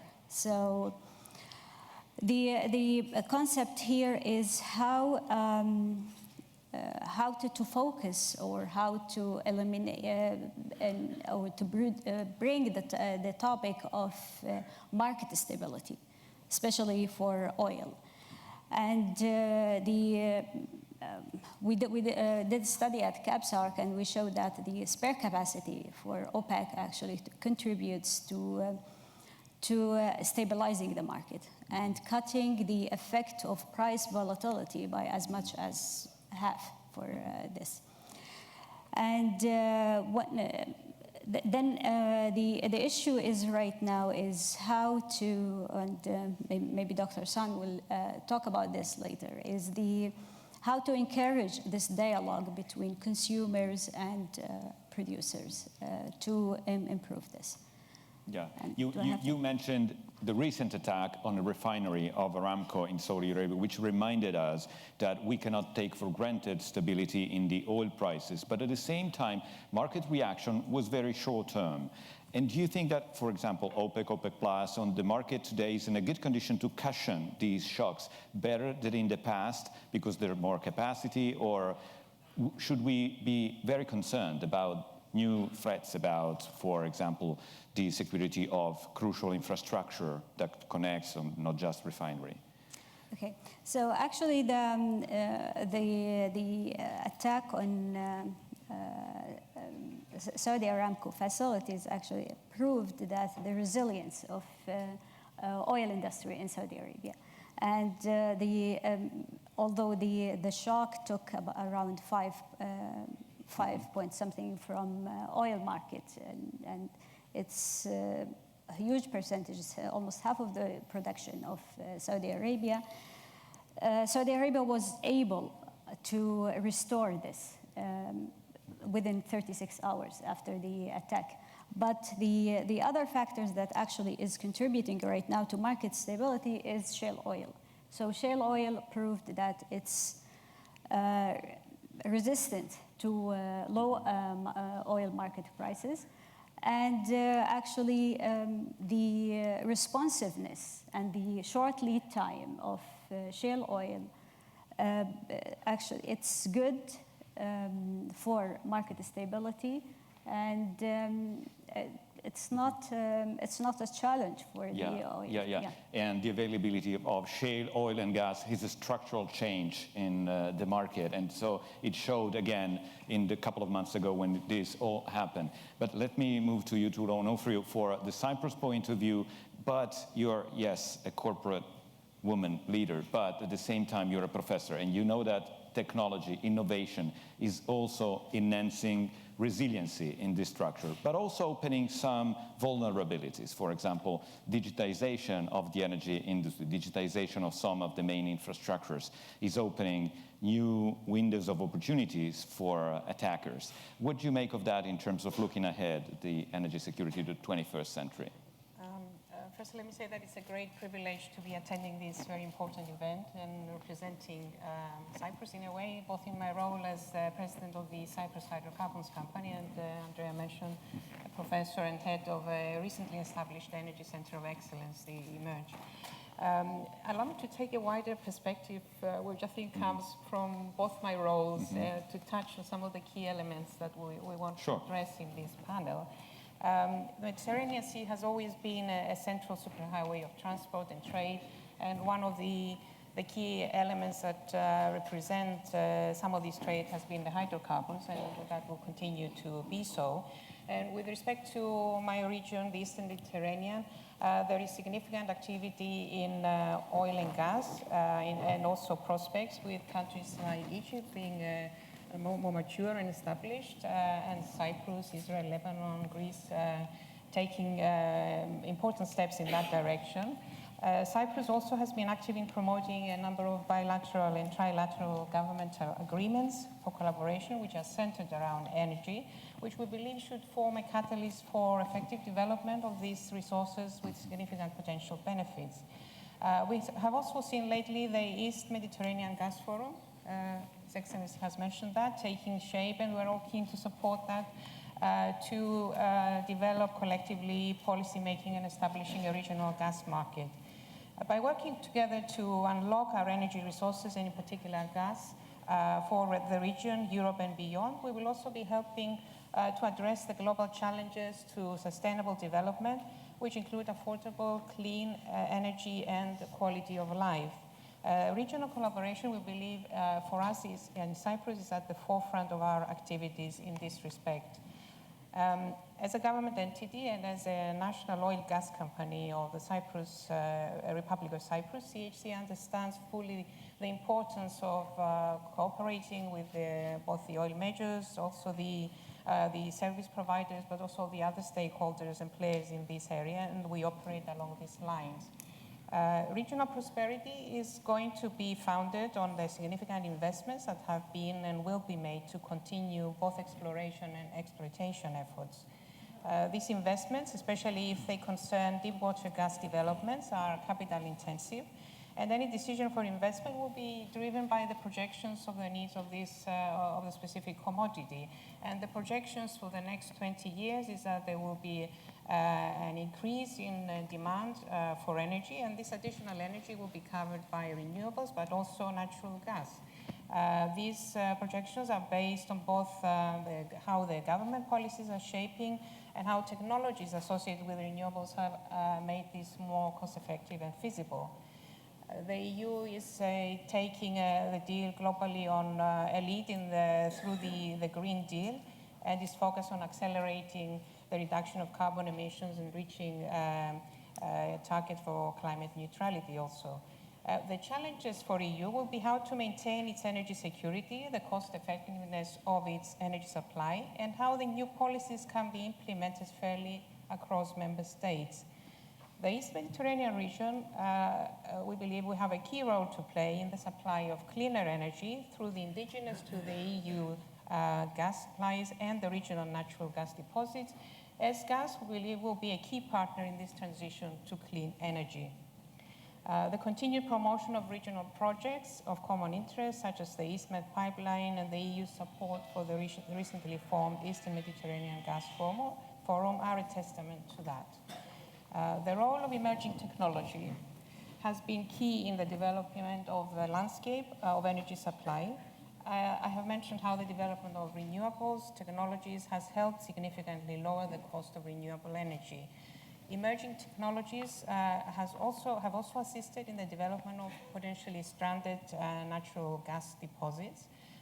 This includes the development of floating liquefied natural gas vessels and increased use of these technologies, improved LNG technologies, which bring down costs and make such projects more feasible.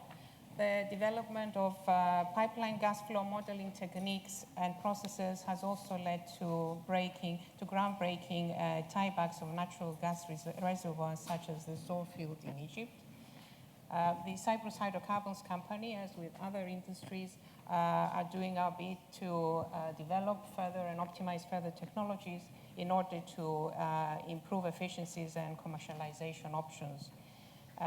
Another important area where there are significant developments is the carbon capture and sequestration, which is going to be able to reduce emissions. And of course, an important area is the era of digitization and developments in terms of smart grids and smart cities, a very important driving force of innovation in many sectors, and in particular in energy, which can be used to improve significantly efficiencies, safety, environmental protection of energy operations, and resilience of critical energy infrastructures. This is another key area that we are promoting within the Emerge Energy Center of Excellence in Cyprus that I am leading, building on existing expertise and try to develop innovations that are transferable between oil and gas and renewables. Of course, when we talk about technological innovations, we shouldn't only talk about technological innovations. There are many other innovations that can be introduced in the whole supply chain of energy and energy security from which we can benefit from. The energy transition is happening and has been the focus of a number of global and regional initiatives. There is lots more work to be done. The oil and gas industry is stepping up to play its part both within the industry and with cross-industry initiatives.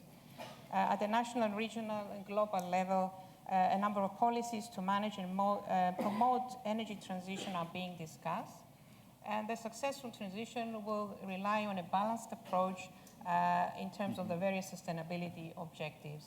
And one word about the energy crisis that we have seen in recent past, which have demonstrated the impact, how they can significantly impact the energy security, as was mentioned by other speakers.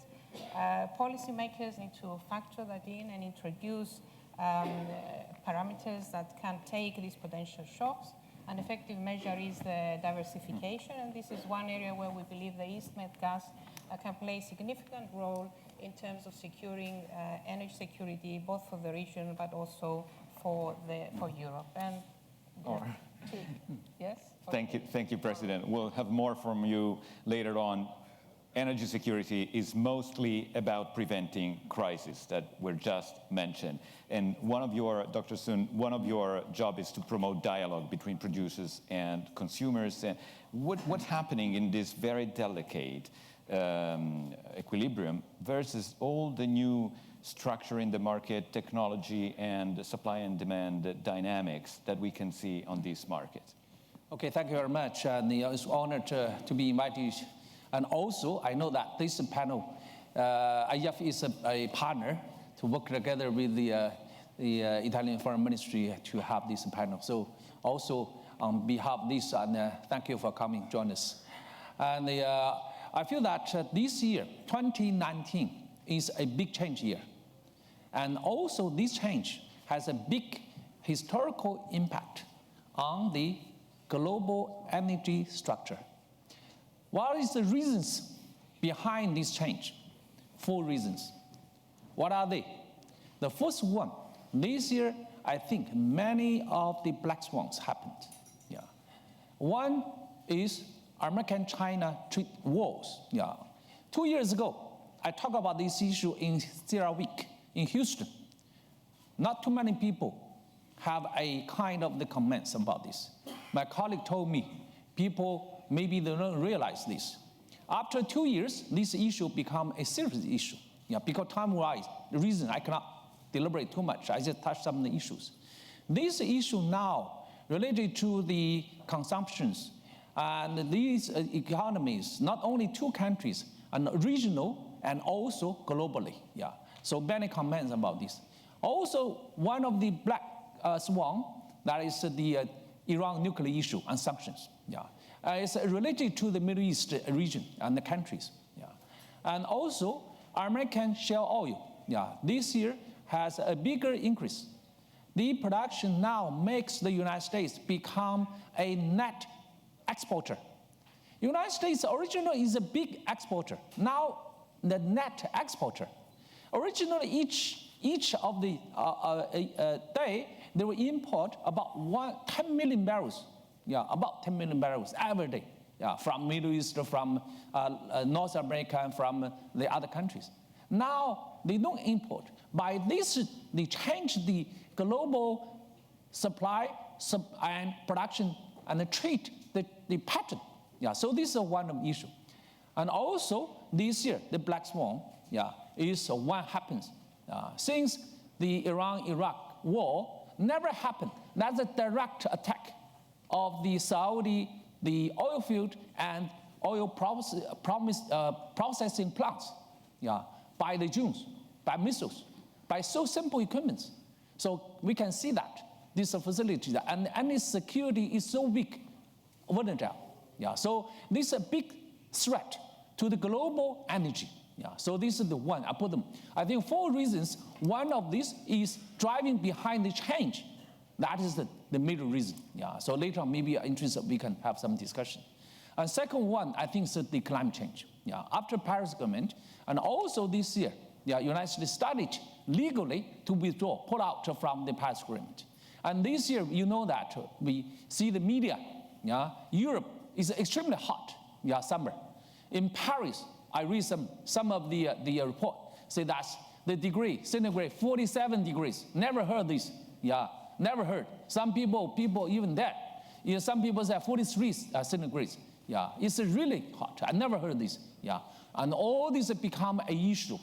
The climate issue really coming.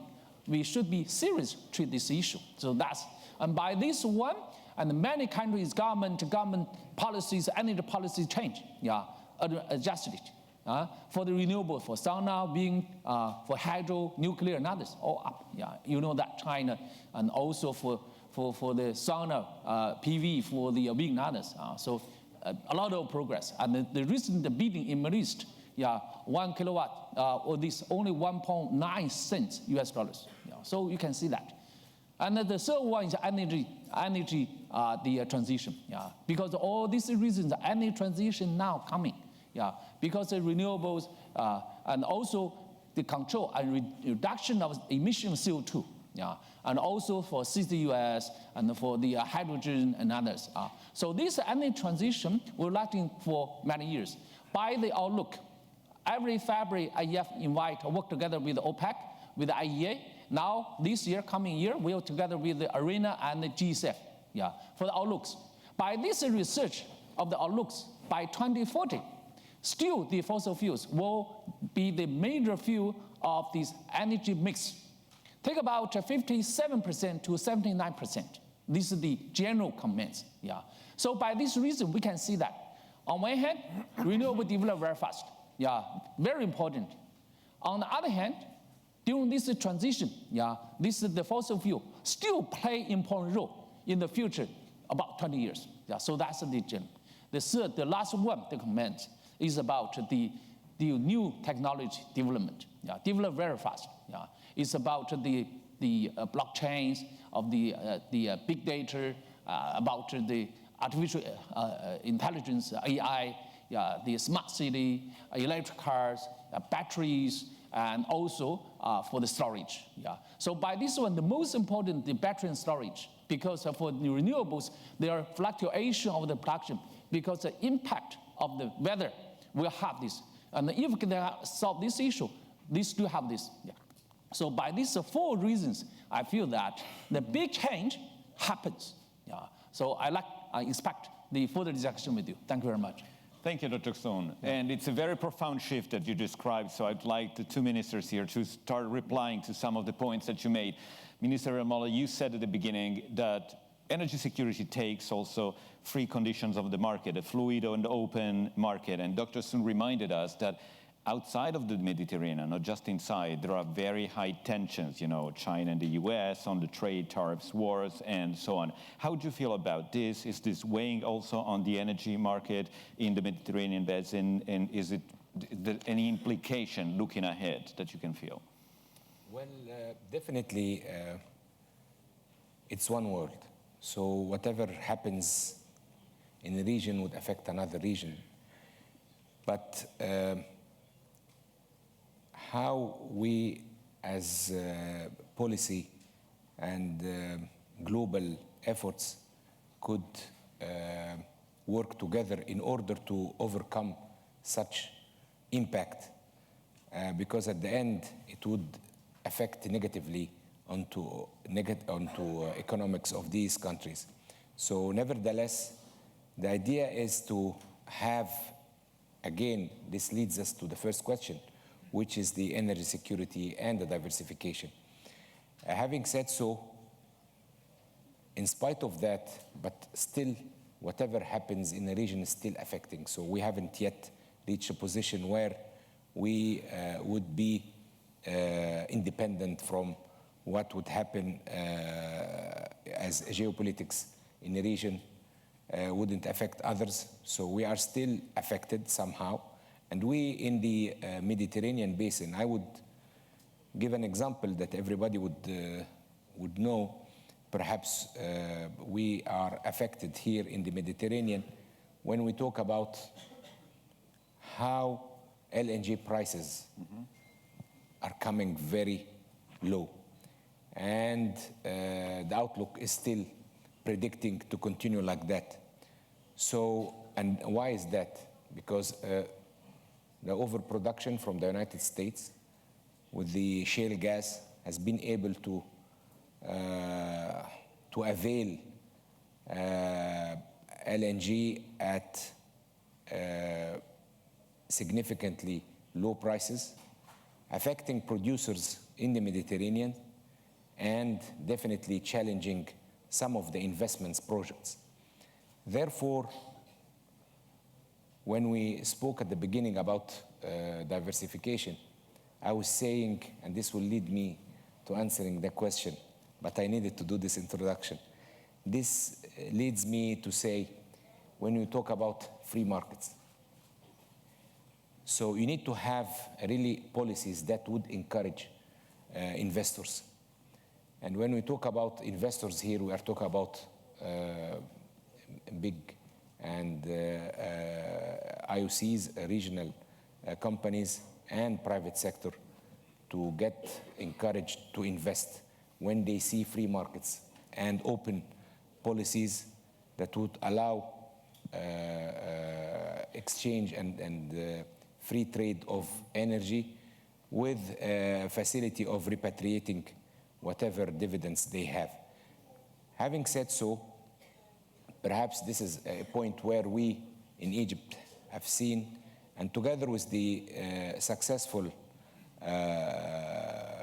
economic reforms and the program that we had with the IMF over the last 3 years, which was concluded successfully. At the same time, in parallel, we as the oil and gas industry in Egypt as well, as I was saying, we were able also to change our fiscal regime in our concession agreements, and therefore now we've been able to attract in our pool of IOCs several new entrants and big major players, in addition to our international oil companies, European companies. We've been able now to have also American companies together signing in for more exploration. And why I'm saying that? Because definitely in such industry, you need competition, you need technology. Technology is the key word for advancement of controlling the costs And why I'm saying costs, and these are the challenges that when we talk about LNG, for example, or gas, you cannot make sure that you continue developing and investing and accelerating such projects unless you are sure that economics will work. There are a lot of discoveries all over the world, and big discoveries were made offshore in Africa here and there. However, there are challenges to monetize these projects because of high cost, because of lack of infrastructure, because of lack of markets. Therefore, you need to have technology, and you need then, with technology, you would be able to reduce cost and make the economics so work. big discovery is not enough. Then you have to monetize and do it fast, as you did with Zohr, for example. Exactly.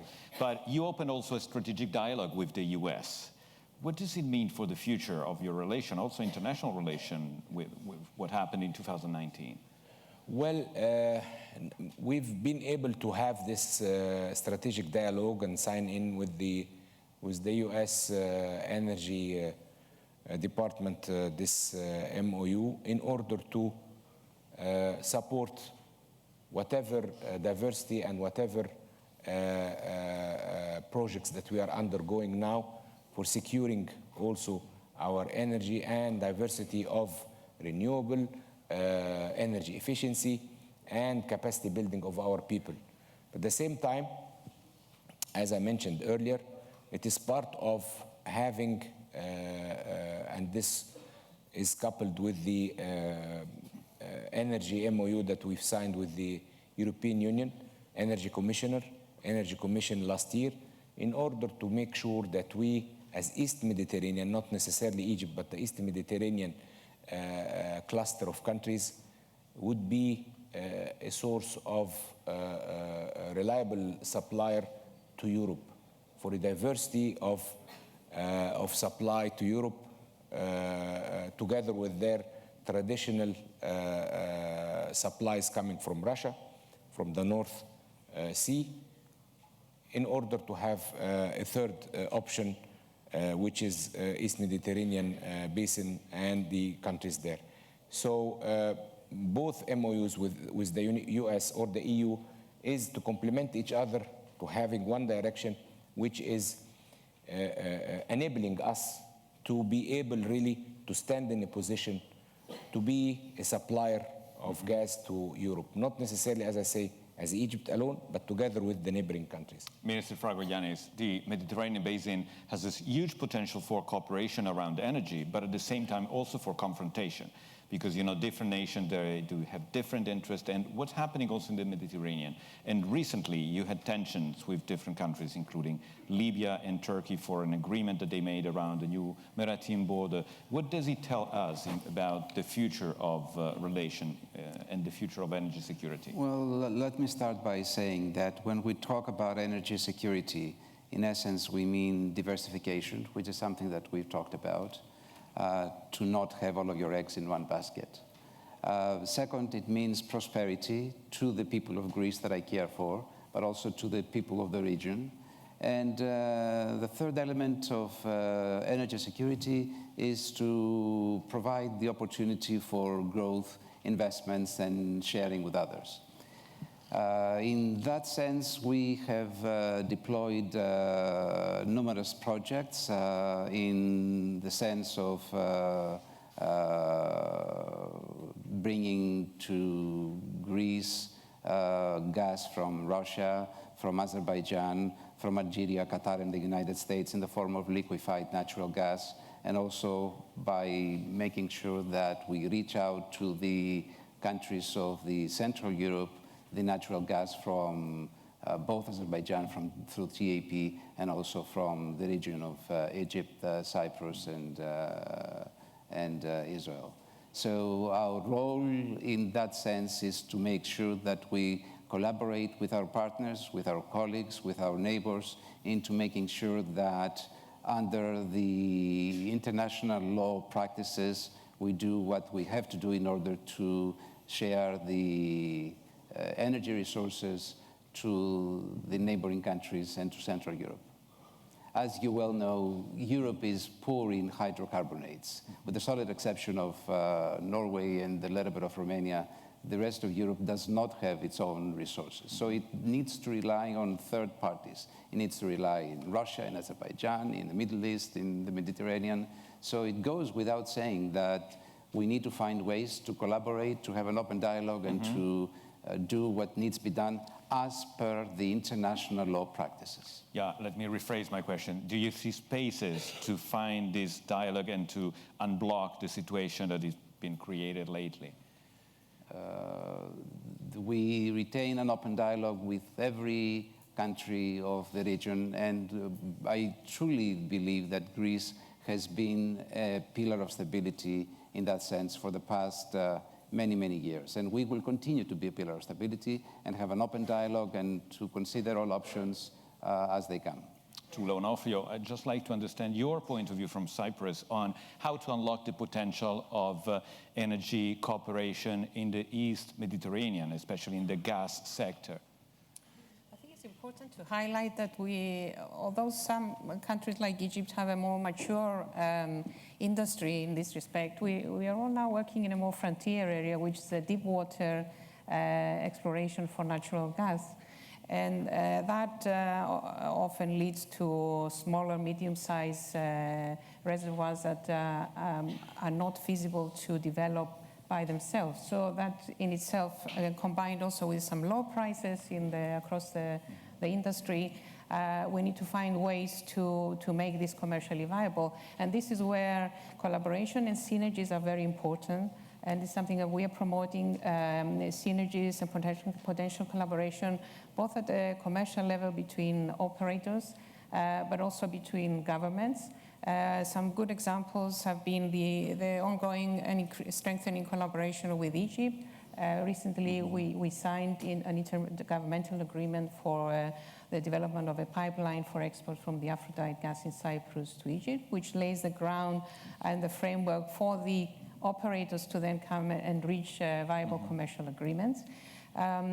Other areas that can help are, as we mentioned before, innovation. And innovation is not only in technology, which of course technology is a key factor, but also innovation in the way we operate, we collaborate, in governance, in involving all the actors in a number of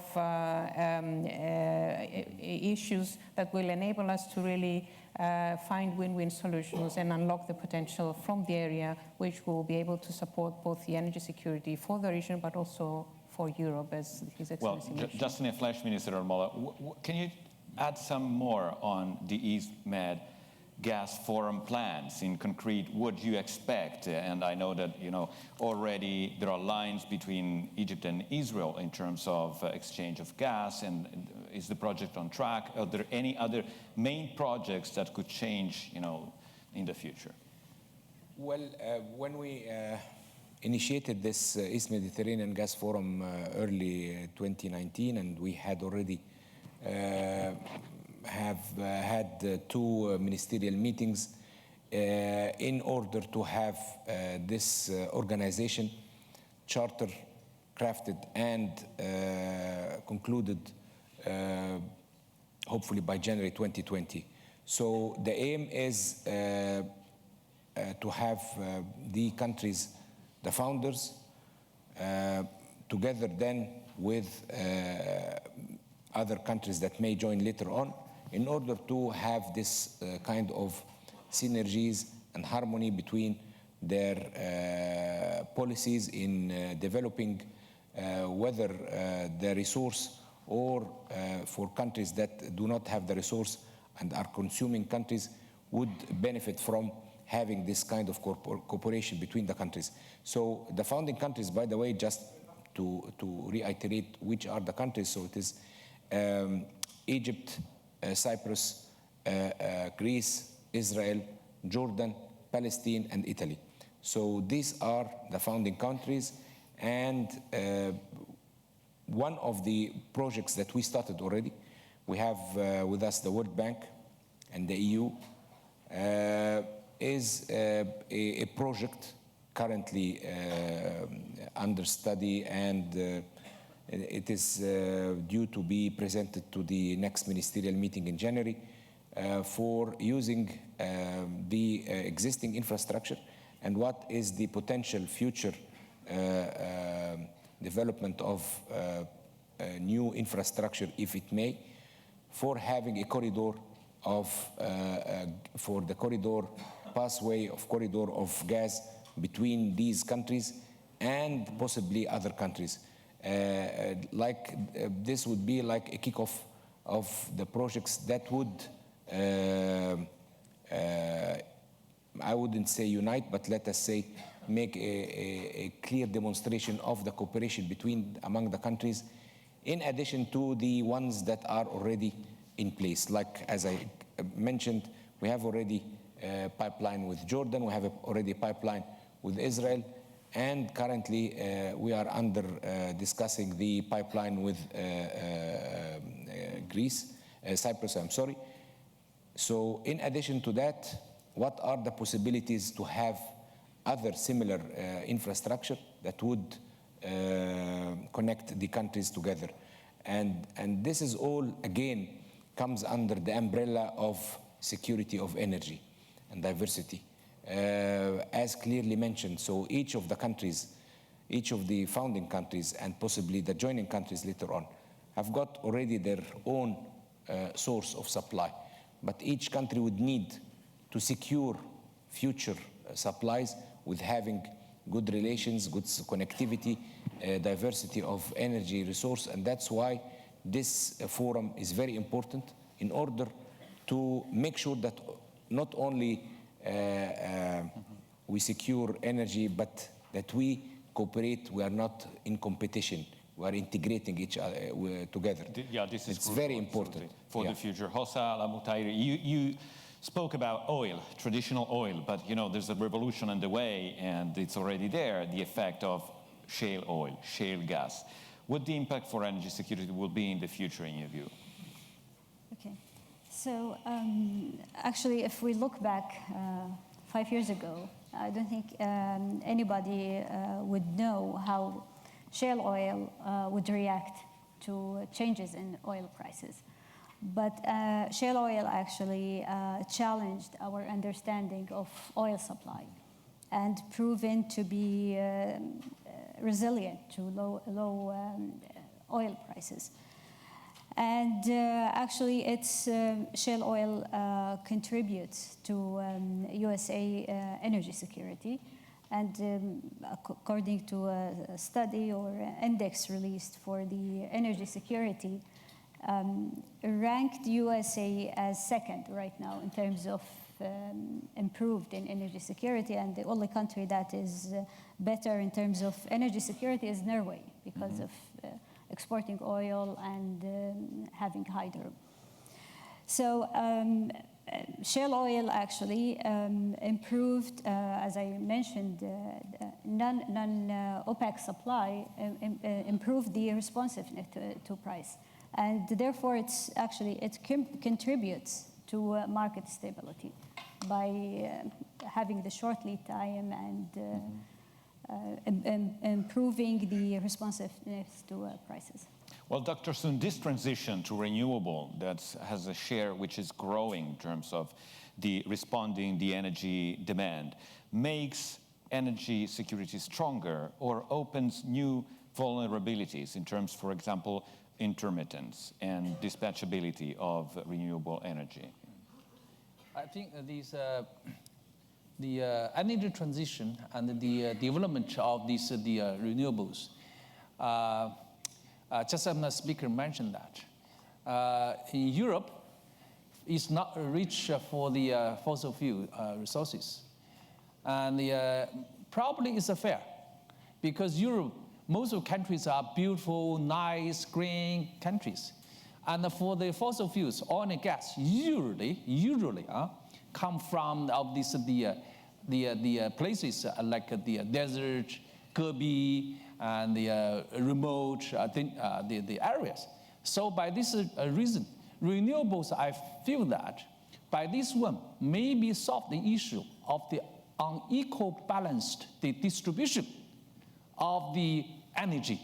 Yeah. Because the sun, wind, and others, every country have this one. Yeah. So, and by this point of view, I think renewables in the future really help for the climate change and also help to improve security supply. Yeah, by this part. So that's the reason why Europe, especially North Europe countries, striking very hard. And also for some of the countries like China, like Japan, India, all this also, because the big population, they need energy.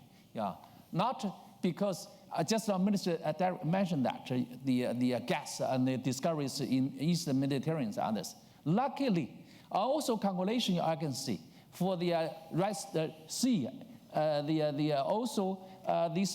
you have new discoveries of the gas, because sometimes even you do a lot of efforts try to explore, but you don't have the resources. Whatever, how much work there, you don't have resources. So I think Egypt is very lucky to have the resources. So by this one, I feel that by this new technology, it's really important to driving for renewables, for the energy transition and the climate change. And we have the 8th Minister Roundtable this year, and we have this one. We put the technology as the most important issue. So by this one, I feel that the new technologies will play an important role for the driving improved efficiency, climate change, and also energy transition. Thank you.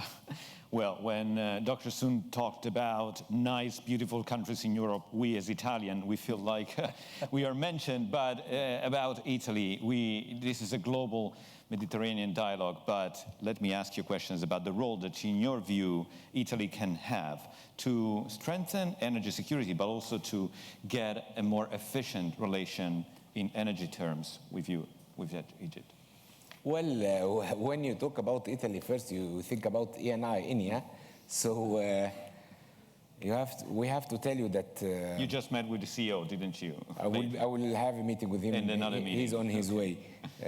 So I just wanted to say that, and this is not an exaggeration, well, for us, Eni is the biggest producer in Egypt for oil and gas, and it has been for so many years. So there is a passion, and there is some good historical and current good relation between ENI and it's a big, important Italian company and Egypt. And still, work is progressing, and still we have many things in the basket and many projects together. It is not only Zohr. Zohr, yes, is now contributing for 40%. Yeah, it's going for 40% of the gas production in Egypt now. And it has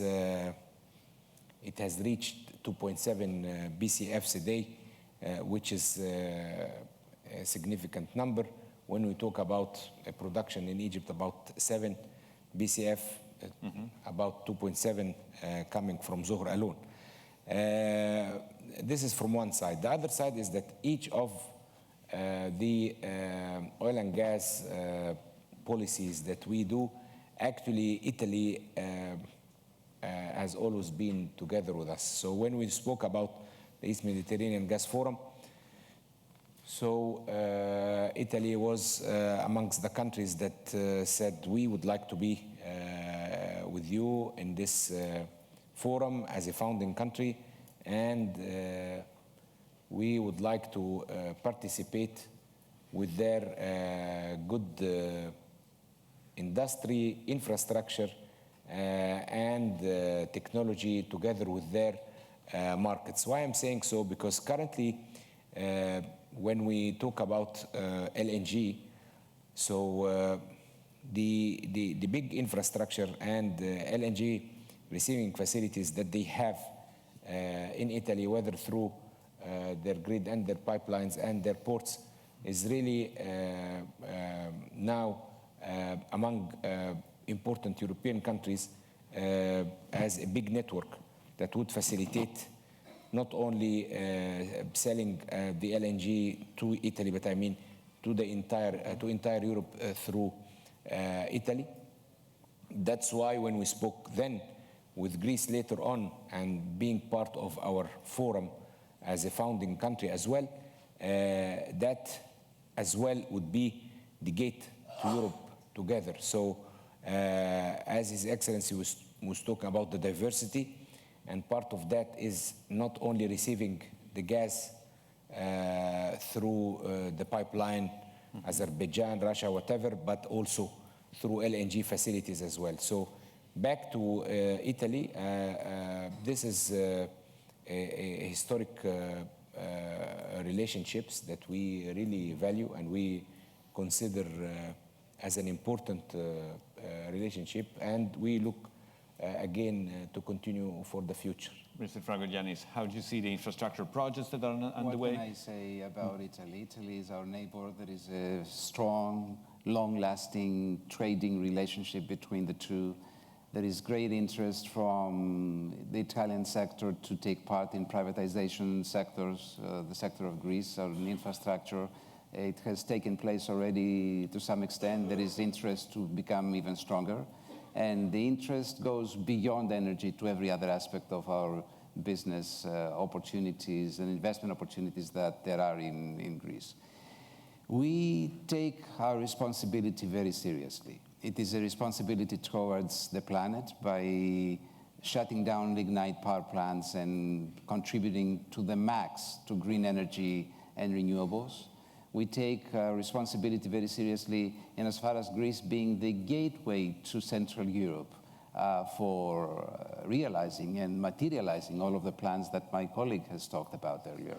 So no matter whether it is LNG or it is gas from the Mediterranean or it is gas from Azerbaijan, Greece becomes a hub and a gateway to northern neighbors of ours and to Italy, and from there on to Central Europe. So we see a great deal of cooperation behind it. It's such an important hub that the Chinese company COSCO is planning to make Piraeus the biggest port in the world. So we know that we have over One Belt, One Road projects underway. What do you see could change in terms of also energy security looking ahead? Well, we enjoy a good relationship with China. We are members of the 17+1 initiative. I'm the national coordinator of it. We see a great deal of opportunities behind it. The Chinese have invested in the port of Piraeus, and they have shown interest in undertaking other investments as well. What we say is that we are obviously open to investment that comes from our traditional allies and friends, from our neighborhood in Europe, in particular from Italy. Mm-hmm. On the other hand, we're open to third countries that are willing to invest in Greece, so long, and I say this openly and I say this with bold letters, so long as our European values are not being compromised, our European laws are not being compromised, and our national and that of French security is not being compromised. The message was very clear in capital letter. We got it. And let me move to Dr. Sun, because we mentioned China. And you speak with Chinese energy leaders. What can we expect from China in terms of growth of demand, in terms of the energy plans, in terms of also One Belt, One Road impact in the energy security in the future? Thank you for this question. I think that China is a country with a big population. Now it's about 1.4 billion. Africa, 54 countries. Population, 1 billion. So one country equal to total Africa, even more than total Africa. So that China, on one hand, needs the production. Now China, for coal, oil, gas put together, probably also the biggest for energy, biggest producer, China. China is the gas, oil, number 5 in the world. Gas, number 7 worldwide for the production. So by this bigger producer, consumer, China also the largest. Now China, each day import 10 million barrels, 10 million barrels, and the gas and the pipe gas together. 6 days before, China and Russia commissioned West Siberian pipeline. Yeah. And every year, about 36 billion cubic meters come to China. So for the consumption itself, China really needs this. And also China like to import. Now China import from 15 countries. So by this one, Belt and Road originally started, initially around 60 countries involved into Belt and Road. About the population is about 4 billion people join this Belt and Road. So by now, it's 120 countries plus join the Belt and Roads. So I feel that it's a win-win situation. From China, like to have a trade, business, and cooperation with others, and also China needs the import of these the trees and others. So by this, if you have this business with China, even you have a tie, so everybody 50% of men buy a tie. How much business for you? Yeah. So by this, I think China is really like to have this cooperation. And for the Middle East regions, traditional friendship with Egypt, with the Greece and others, with Italy, from Marco Polo. Yeah, Marco Polo, your spaghetti, your noodles, your pie, yeah, all this. If you come to China, so you are Italian, people like you very much. Oh, our brothers, because 1,000 years ago we are already, yeah, by this, yeah. So by this, people, and I appreciate the ambassador, the Luca, who is the ambassador to Saudi. Without his sink and the bridge, we cannot come here. He suggests us to work together with the foreign ministry and others. So by this one, I feel that the international cooperation is very important. Yeah. And for some of the international cooperation, no hope, no future. This is my personal view. So I really see this meeting very international. So many people. I see many of the people from North America and others. So I feel that it's a successful meeting. And also the energy. No any country can solve the energy issue, one country. Needs international cooperation. So I wish a success of this meeting and also wish your excellencies more discoveries. China like to buy your products. Money is ready, no problem. Well, the organizers will be happy about your reviews of this Med conference. Just let me ask in a nutshell, because we have to wrap up. You talked at the beginning of 2019 as the year of the big shift. Yeah. But so how to expect from 2020? What will be the next big thing in the energy market? Yeah. For 2020, I think that still a challenging year. American-China trade war continue. 11 rounds negotiation. So far, by the leader said, probably the signature will be delayed till after the election, possibly. Yeah, so this is the issue there. And also, the issue for the Iran nuclear issue, I don't think next year will solve. Yeah, still lasting times. For the American shale oil, good news. Yeah, American shale oil now in the past years fast development. Originally, it's only 2 million barrels per day. Now, American shale and others put together is about 13 plus million barrels now, yeah, by this production. That's the reason why it changed the trade pattern, changed the supply pattern, yeah. Next year, however, the good news is the American shale oil now come to the platform. By this year, or the forecast of think tanks, next year only increase about 400,000 barrels per day. Only 400, less than 500,000. What's the reason behind this? Because the investors, the bankers, the money, they feel that this is decreasing too fast. They worry that maybe the investment cannot come back because the bankers hesitate to invest. So that's the reason why the production start this. Now come to the platform, platform of production. Not decrease yet. But if they can flat and to the platform, maybe in the next year, after OPEC Plus, this coming, the minister meeting already, OPEC decided to increase the cut of the restriction of the production, another 500,000, about 1.7 million barrels now. So I feel that next year, the market will be flexible. As a neutral platform, between producer and the consumers. We like the stable supply. The reasonable price increase a little bit, because if no money make, the production countries, how can they lie? Yeah, so the flat supply, security supply, but a little bit increase, yeah, for them. They have some profit to make. This is for the fossil American shale oil. And for the technology, I expect next year we'll have larger increase, because the blockchain now developed very fast. China decided to use digital money now. Digital money, yeah, means now even grandma in China come to this supermarket for groceries, no cash. Grandma, granddaughter prepare the mobile phone for him. Grandma, they're just like this. I buy this fish, okay, fish. Put this, finish, and go home. Yeah, so by this, develop very fast. New world coming, yeah. New technology driving the change of the global life. Thank you. Thank you, Dr. Sun. And you mentioned this OPEC and OPEC Plus decision that came out last night. Minister Al-Molla, how do you feel about that and the impact that it's having on the oil prices bracket? Well, this effort has been since almost 3 years now, and at the end of the day, we are not neither an OPEC or a non-OPEC country with this engagement. However, since we are a producing country, but at the same time we are still have to import our needs to close the gap.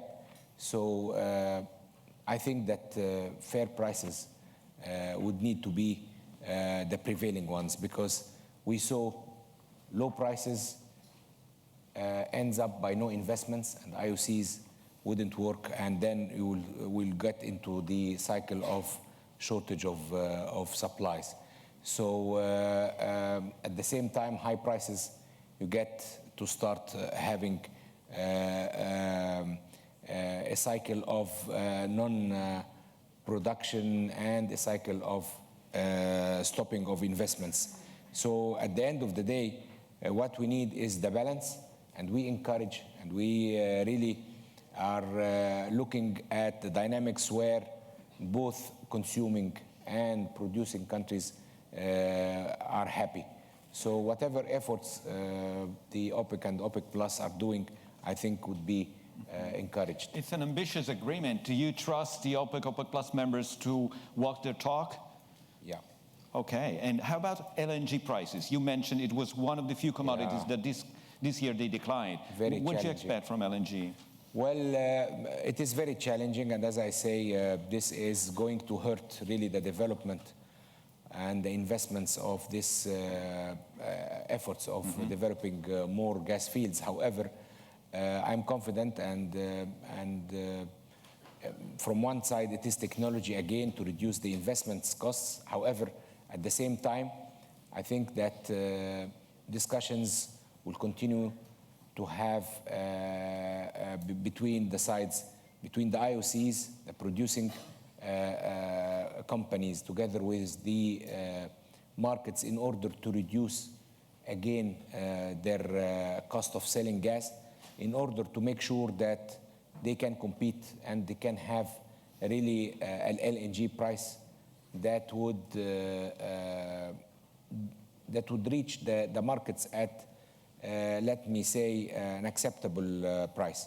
I think that LNG will be the future of the fuel now, and we are all focusing on developing more and availing more LNG, but as I say, smartly, in order to make sure that we use it and we optimize the usage of LNG. Therefore, with technology, once again, there are many industries that are now made on LNG.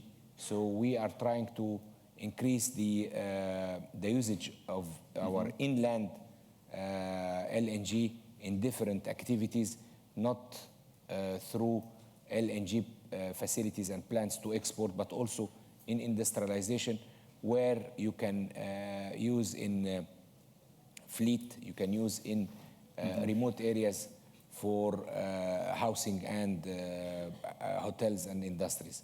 So I think that the year 2020 would see more of expanding the utilization of LNG. Tulo Onofrio, what's the outlook of Cyprus hydrocarbons in terms of the market and prices dynamic in 2020?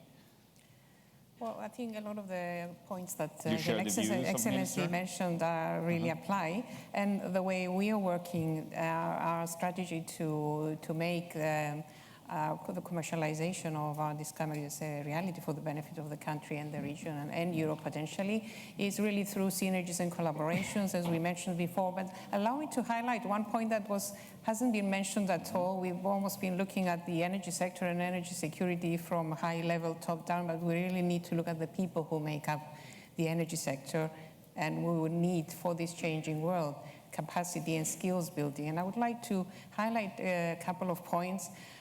We are entering this era of digitization, so we need to prepare the new generation of professionals to be able to tackle that. This is probably the easiest part. But the other part is moving towards the renewables and an energy mix, especially with renewables, which leaves more room for small-scale entrepreneurship activity. We need to develop entrepreneurship skills for the new energy professionals, the new generation. And we also need to take advantage of 50% of the talent around the world through a more gender-balanced approach. So the energy industry really needs to invest in that proactively. And don't forget, we must forget that energy is the fuel for everything that's happening. So we need to be proactive and systematic. Well, definitely. And also look at more holistic approaches, not just individual compartmentalized solutions, but really look at the potential efficiencies from bigger systems. Hosala Mutairi, we are looking for the next big thing in energy security in 2020, but a huge thing is happening in these days, which is the historic IPO of Aramco. Just in a few days, it will start trading with a market cap of 1.7 trillion, which makes the market cap of all the other 5 major of oil combined. So it's historic, it's huge, but it tells us a lot about the perspective of Saudi Arabia 2030, which is diversification. What do you make of that, and what do you see happening in the future? Because this is just the first step of privatization of Aramco. Okay, yeah, it's a huge step, and I think it's a good step. As you mentioned, that Saudi Arabia has the vision of 2030, and one of the pillars for the vision is to diversify the economy from oil. And to diversify the economy from oil, you need to finance this new investment in new sectors. So Aramco, actually, the IPO of Aramco brings part of this financing. So there are big and mega projects in Saudi Arabia to diversify the economies, and the finance from Aramco will bring this. But I want to also mention that Saudi Arabia is not just diversifying its economy and the sources of income for the government, but also diversifying its energy mix. So although Saudi Arabia is a big producer and exporter, but it's also looking into right now deploying renewables, and is looking into deploying 20 gigawatt in 2030 and 40 gigawatt by 2030 to actually move away and improve the energy security. And this actually is estimated to save around, for each gigawatt, it saves around, in total, you will have a save of 3 million of oil per year. So it's a lot. Yeah, and for a financial journalist, this was one of the biggest stories of the year, and will continue to be the Aramco story. But we are almost done. Minister Fragogiannis, I'd like to understand if, having heard all of that, you feel more concerned or optimistic about the future of energy security. What's your takeaway in the end of the discussion? I feel very optimistic. I think that we all in the region are there to share a responsibility towards our people in securing energy, responsibility in as far as our planet is concerned in developing renewables and green energy projects, and the responsibility in as far as working with each other in order to provide the countries that do not have the energy resources what they need for the prosperity of their own people. And there is rules by which we do that, and the rules is called international law. And we are here together with our friends, our allies, our partners, to engage in acts as per international law in order to develop it further. Well, thanks again, Mr. Minister Fragoyanis and Minister El Molla, with Hosala Motairi, Tula Onofru, and Suxian Sheng. Please, a round of applause for our speakers. Thank you so much for joining the discussion and for joining MED 2019. Thank you. Thank you.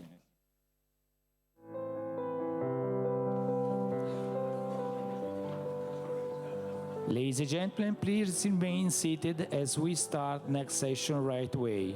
Thank you. Please remain seated. Thank you.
Ladies and gentlemen, please take your seat and leave the central corridor free. Thank you. The central corridor free.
Ladies and gentlemen, take your seat. Seats are available also in the first rows.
Please take your seat and leave the central corridor free, please.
Ladies and gentlemen, take your seat and leave the central corridor free, please. Thank you.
Hello, everyone.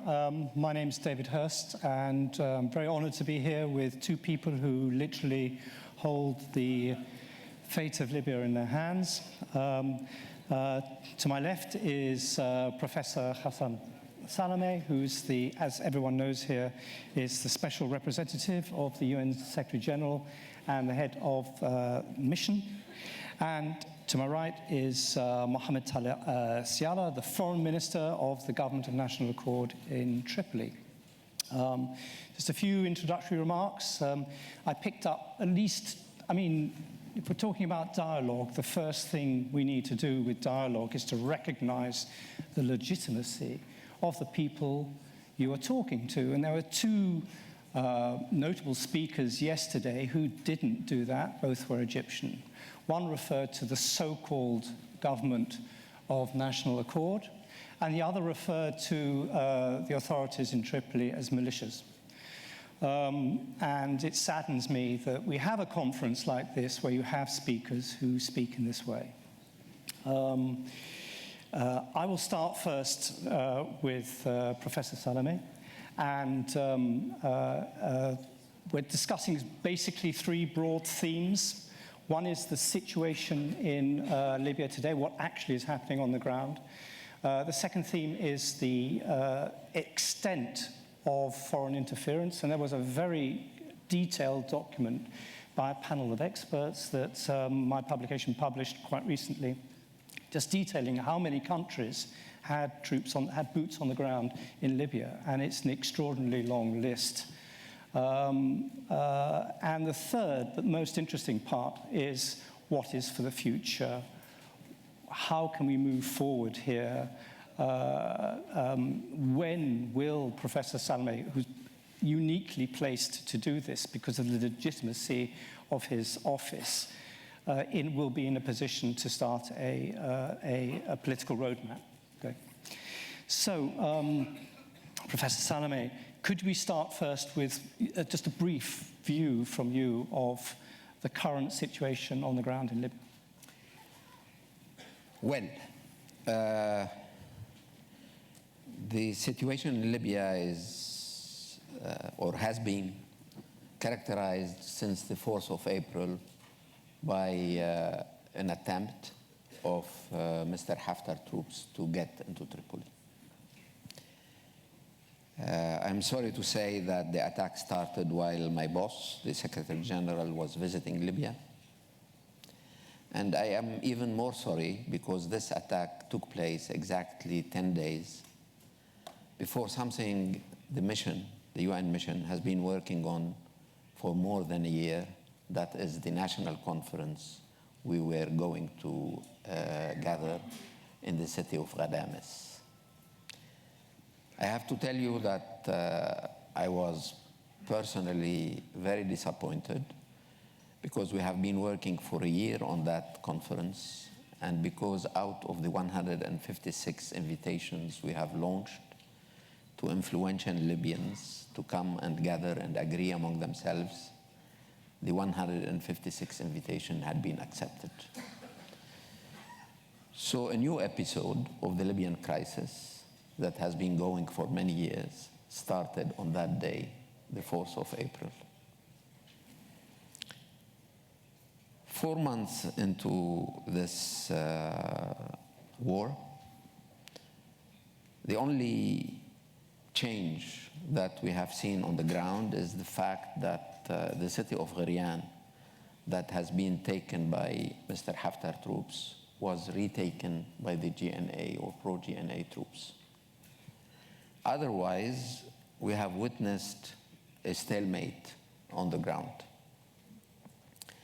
A stalemate that meant that certain villages or farms or areas have been taken and retaken by both sides many times.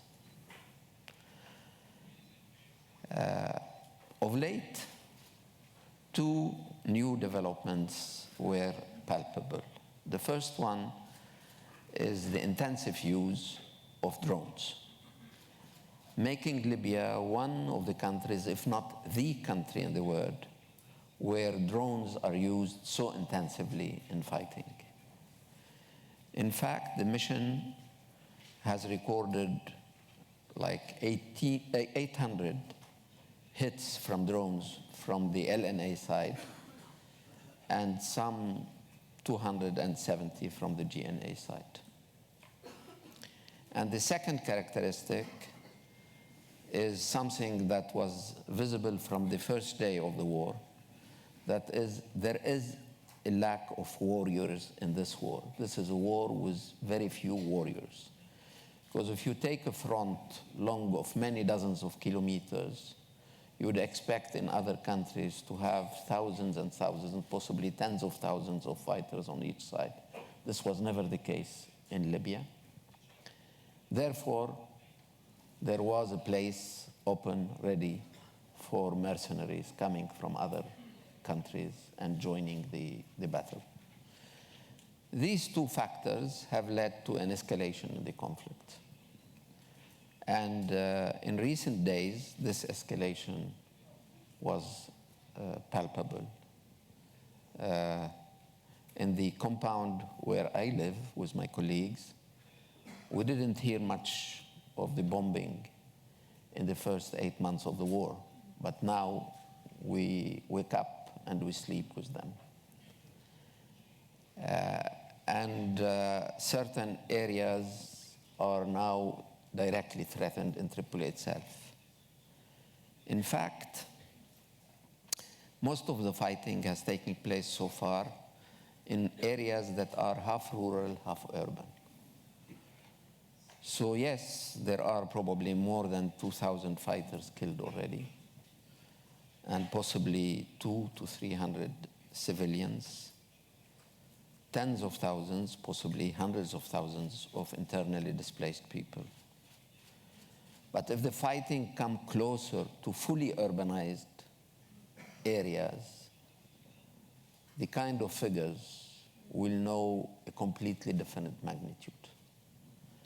And therefore, what keeps me awake at night is the fact that the fighting can get into intensively urbanized areas. Because then, for casualties, for fatalities, for IDPs, we will be dealing with a completely different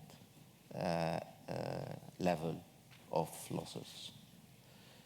That is why I believe that we need to stop this war. And I regret to say that deep divisions in the international system right now have prevented the Security Council from calling for a ceasefire, which it does in other conflicts. Not in all conflicts, but at least in other conflicts. The Security Council has met already 15 times on Libya since the beginning of this war. It has been briefed once by the Secretary General, 3 times by his deputy, and 11 times by myself. But we have been unable to extract a call for a ceasefire from the Security Council. That is why we have been trying to get this result by other means, of which I can tell you when you ask me about the future. Talking about the sort of extent of foreign, you mentioned foreign mercenaries. There's a very good report, as I said, by the panel of experts that mentioned, validated the presence of Sudanese troops. We know about the role of the Emiratis and Egypt, but we didn't know about the involvement of Jordan.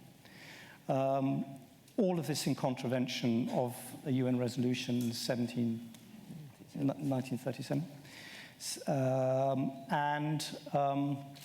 And it talked about virtually a free-for-all, where the countries don't even disguise or attempt to disguise their involvement. It didn't talk about the presence of Russian mercenaries.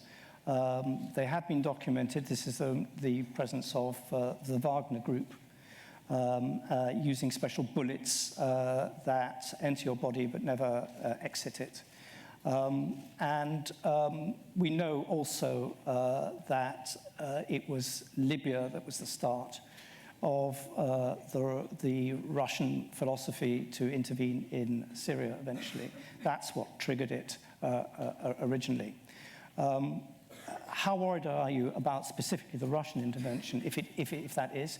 And are there signs that this could be the forefront of a bigger Russian involvement, as was the case in Syria? It could be. You have to ask the Russians themselves. They will not confide to me what their strategy is. What is important for us to know is that since the beginning of this war, the level of external interference in the Libyan crisis has gone up in different ways, in diplomatic alignments, in the furniture of weapons, in the presence on the ground, boots on the ground, and in also technical support and advice. This applies to the two parties, although one party is more reliant than the other on this external help. However, this could not be allowed to happen ad infinitum. And that is why, while in the first 18 months of my presence in Libya, I have been devoting most of my efforts, in fact all my efforts, to bring the Libyans together, to concentrate on the domestic political process, to bring together the municipalities, and we were successful in doing that, to bring closer to each other the parliament in Tobruk and the HCS in Tripoli.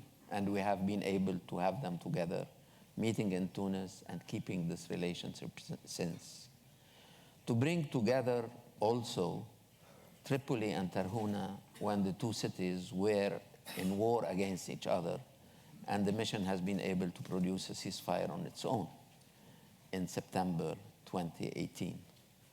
To bring together also members of the civil society from all the sides.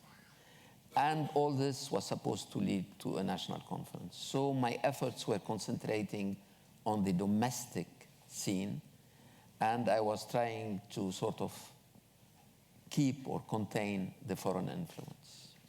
But with the war going, the external interference becoming much more intense, the furniture of weapons becoming almost on YouTube, and new kind of equipment coming into the country, and the unavailability of the Security Council to produce a call for a ceasefire, I have, and I assume that, I have changed my strategy. That's why I went to the Security Council on the 29th of July of this year and said, we cannot go like this.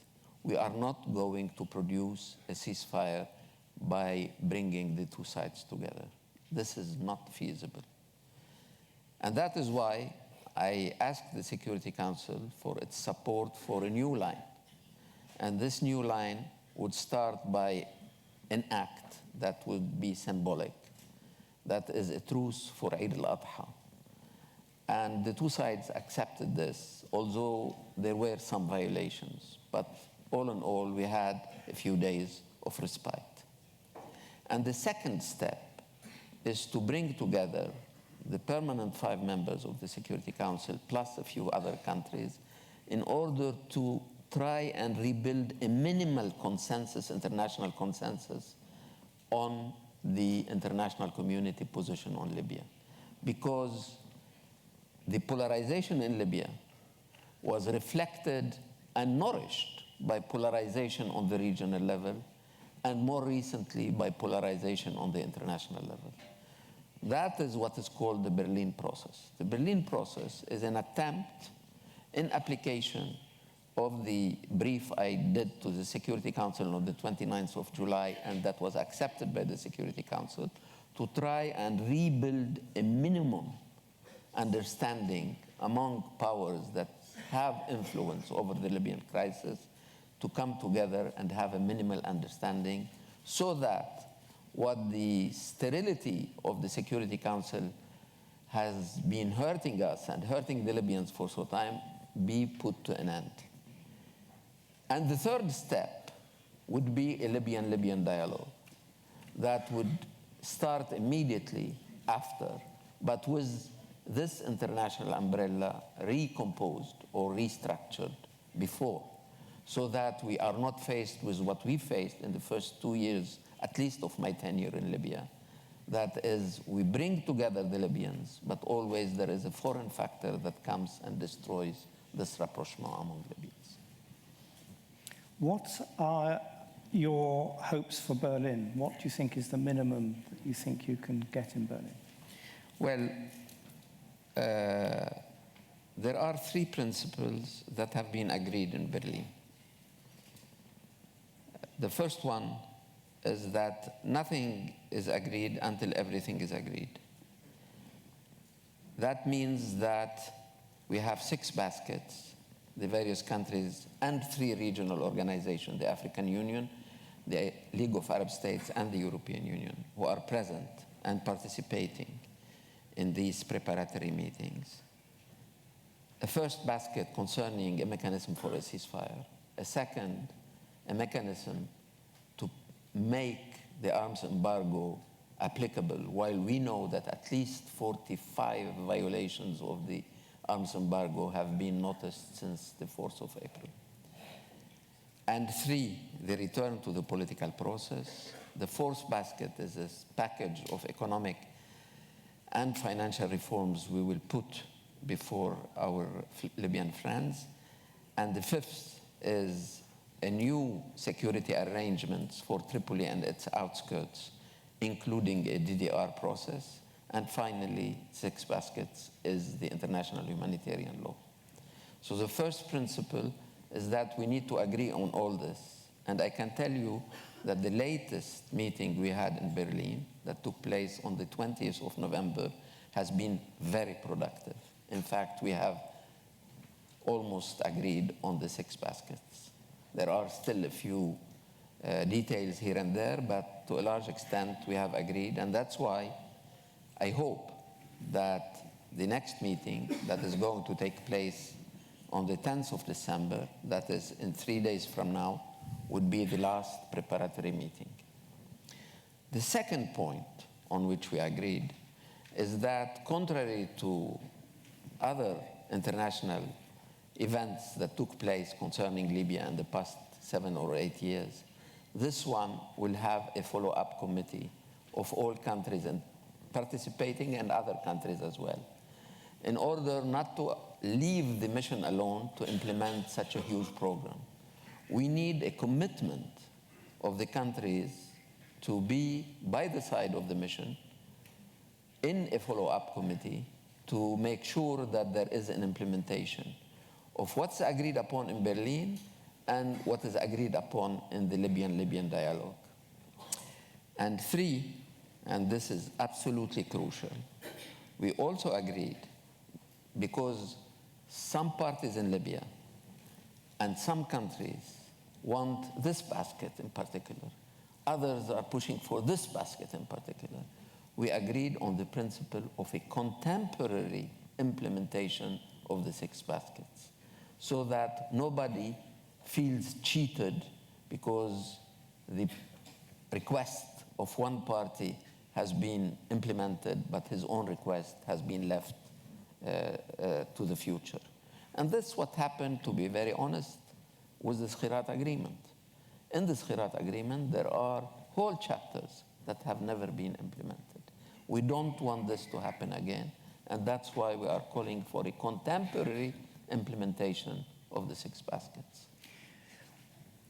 What guarantee would there be that this would hold on the ground and that the various forces would stick to the agreement and not point the finger at someone else and say, there's a provocation here, there's a provocation? What would be the mechanism for enforcing a ceasefire? The follow-up committee. The follow-up committee should produce an armed monitor of the ceasefire. The follow-up committee should convey to us imagery and intelligence concerning the violation of the... Does this involve UN troops on the ground?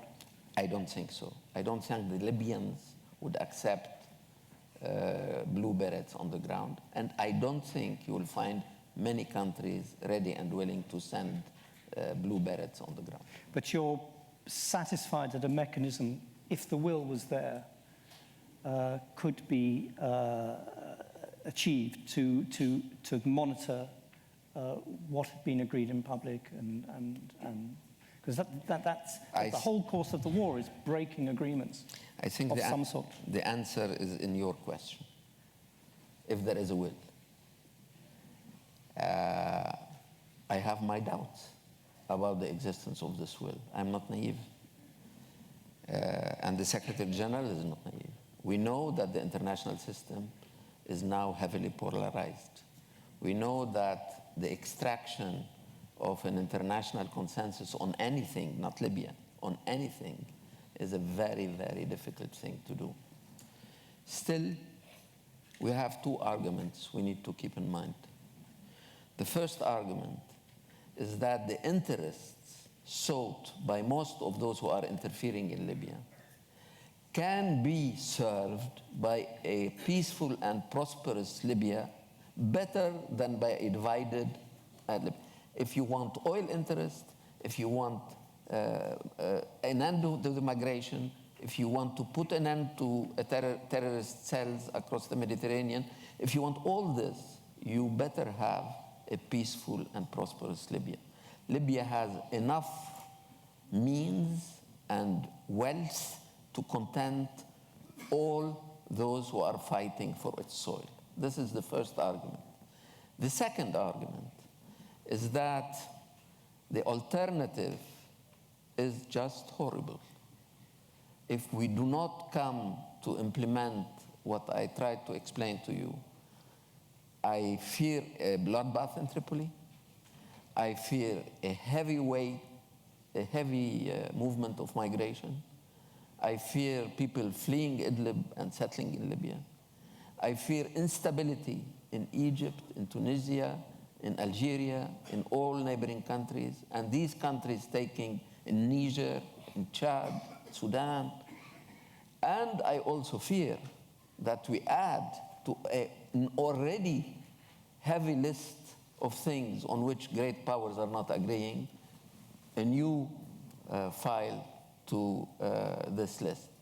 Therefore, yes, if we still care for some level of collective security in the world, if we still care for a minimum understanding on containing local conflicts, if we don't do that in Libya, the strategic location of the country will make headaches for everybody, not for the neighbors, but way beyond their neighbors. Thank you very much. Thank you. Sir, can I turn to you? Yes. We just had a very, very eloquent rundown of the scale of the problem in Libya. Can I ask you very bluntly, is Tripoli in danger of falling?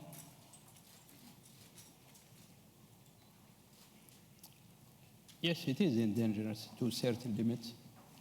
But I believe I'm still living there all the time. And there are fighters who believe that there is no way of Haftar taking Tripoli.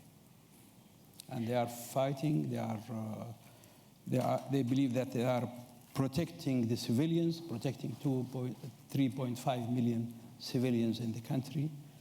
And they are asking a very big, valid question, why the international community, they protected the civilians in 2011 and they are not protecting them today? Is a very valid question.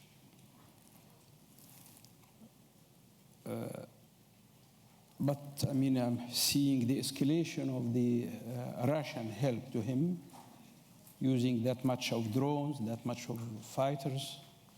The risk is there, of course.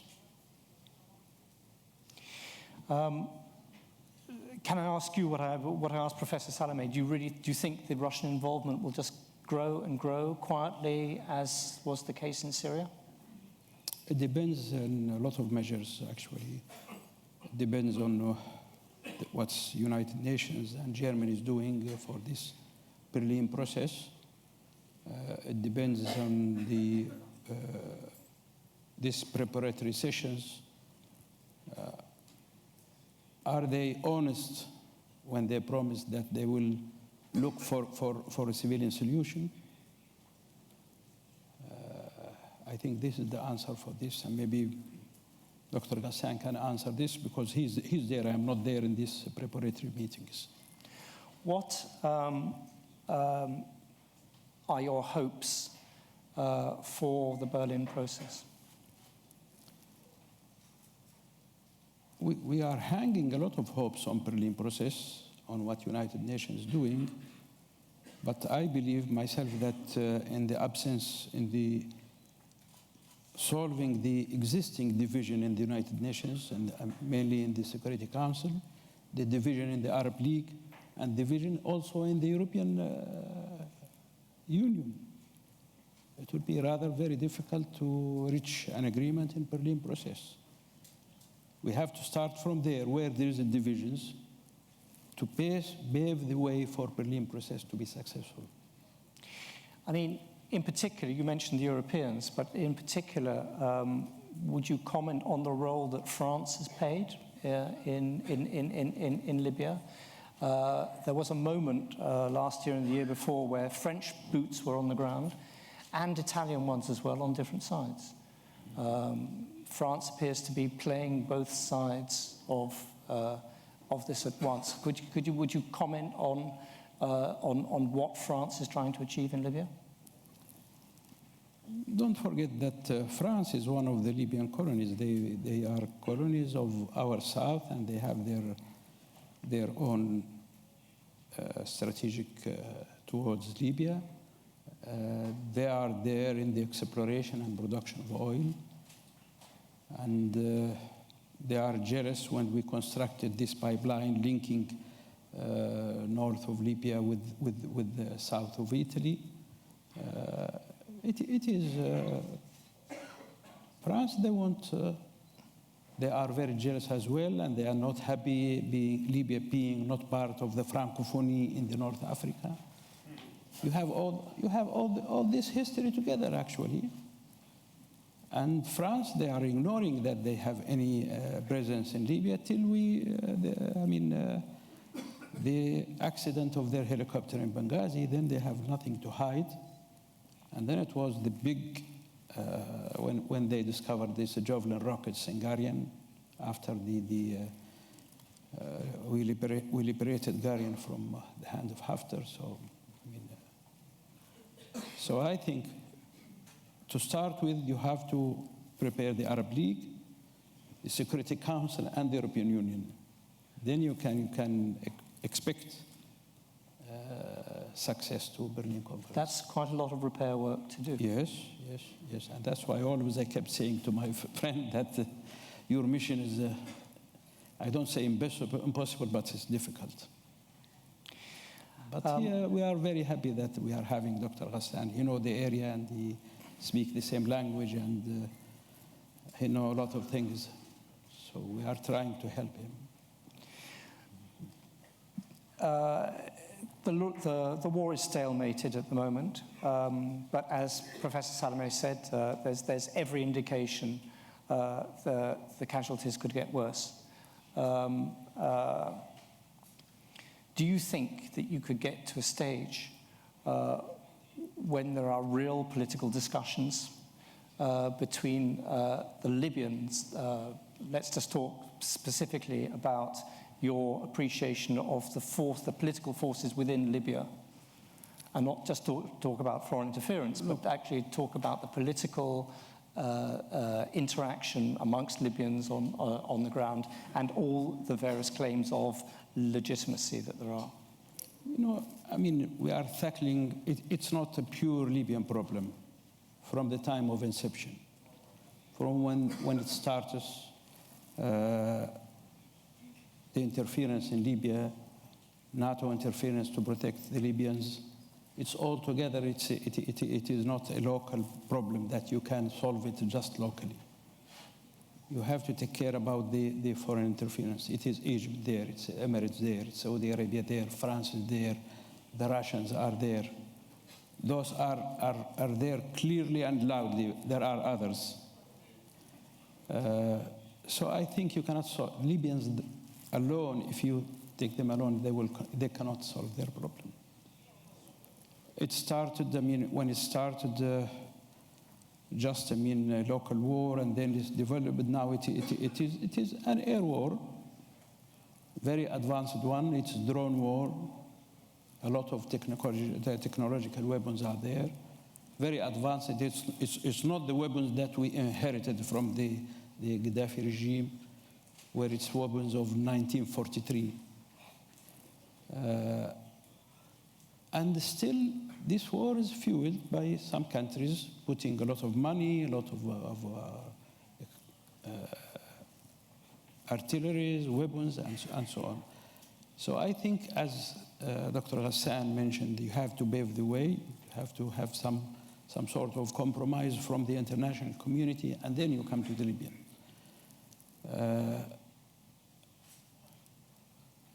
I think the best solution that we reach a ceasefire, and then you start the process. I am worried that while we are preparing for Berlin conference, waving the way for the ceasing fire, and you are witnessing General Haftar inside Tripoli.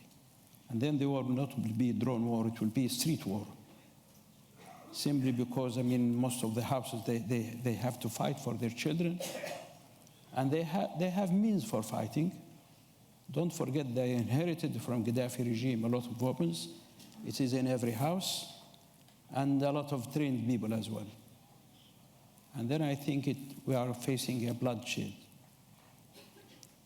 This is what worried me. So, I mean, we have to go parallel, preparing for a Berlin conference. It will take time, but what's urgent is to cease fire and to stop war.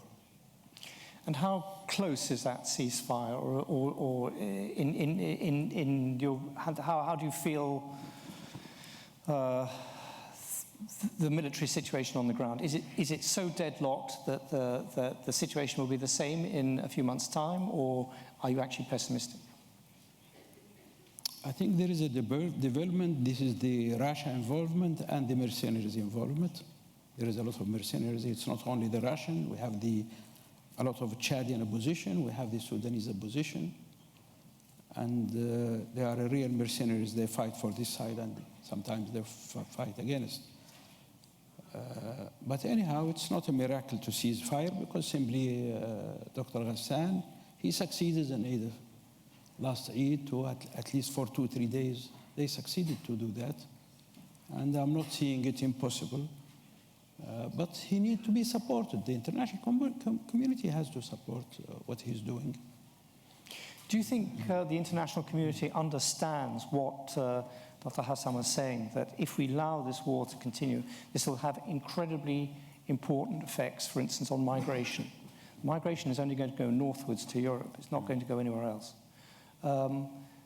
Does, for instance, France understand this? Or when the international community, does it understand how much more dangerous the Libyan civil war could become? It is dangerous, and they know that it is dangerous. They are just mentioning those in the detention centers where are not exceeding any time. They haven't exceeded 25,000, and this is the capacity of the detention centers. And they are ignoring that we are having around the streets more than 700,000. And they are prepared to jump through the Mediterranean to Europe. And from those, usually we use it to accommodate almost up to 2.5 million migrants. We are offering them opportunity to work during our development schemes before happening of this war. So the solution will be stability for the country, the reform that will absorb the migration problems. And this is our belief from the beginning. And to help us in sealing our southern border, because Europe is concentrating on the sea, while the problem is not in the sea. I mean, the border of Europe starts at our south, in our border with Sudan, Niger, Chad, and this area.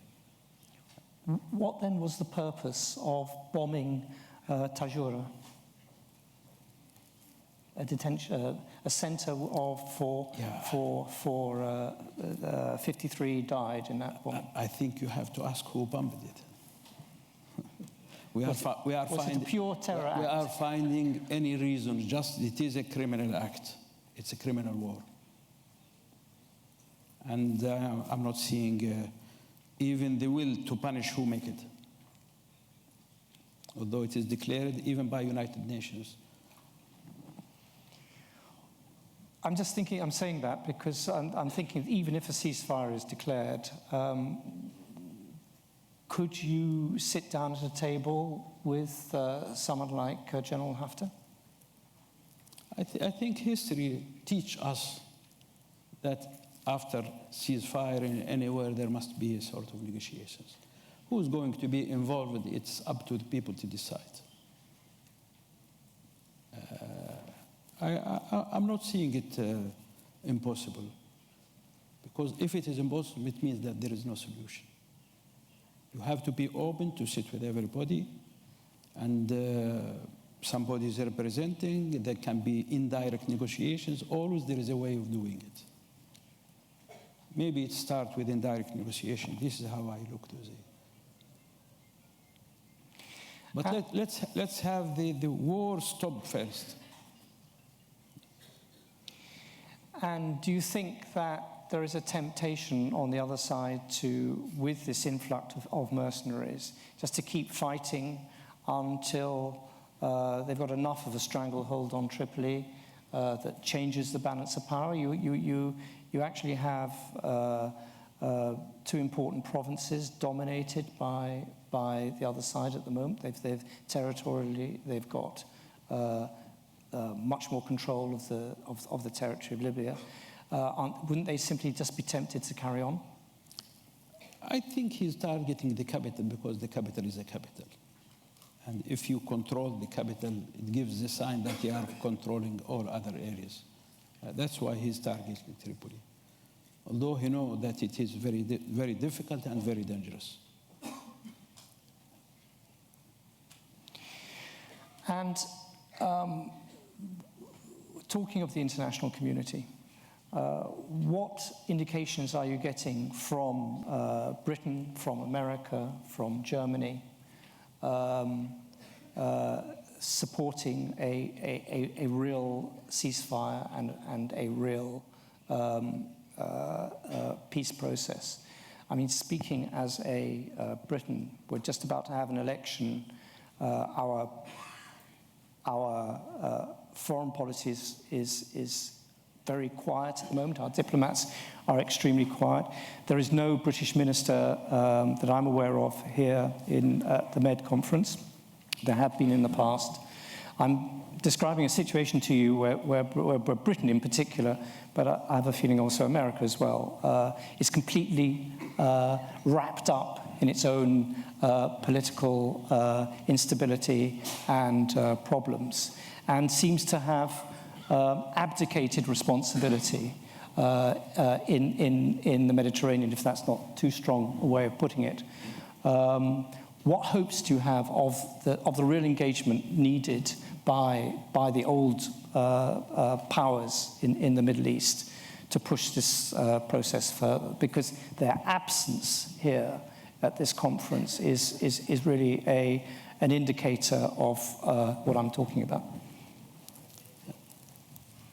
Myself, I'm considering always Britain as the most mature country when it comes to politics, and they are doing our best, no doubt of this. And you can ask Dr. Ghassan how many times they tried in the Security Council, and we are benefiting from them being the pen holder. They are trying every time to draft a resolution, but the problem in the Security Council that cannot pass through. And from all these sessions, we get only one resolution at the end after 8 months of fighting.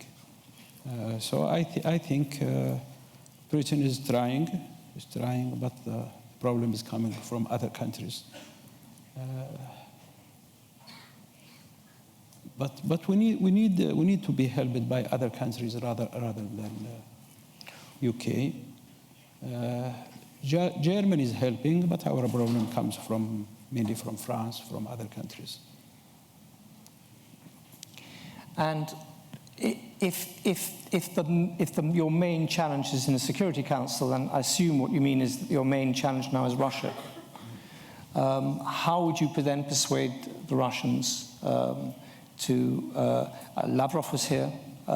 He said he had, in Russian, he said he had good relations with your Prime Minister. I'm not sure he has, but he claimed he had. How would you go about convincing the Russians not to play the same role in Libya that they played in Syria?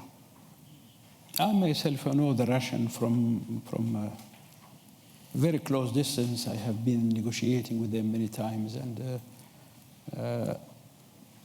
the problem with Russia that they are declaring something and we are seeing something different on the ground.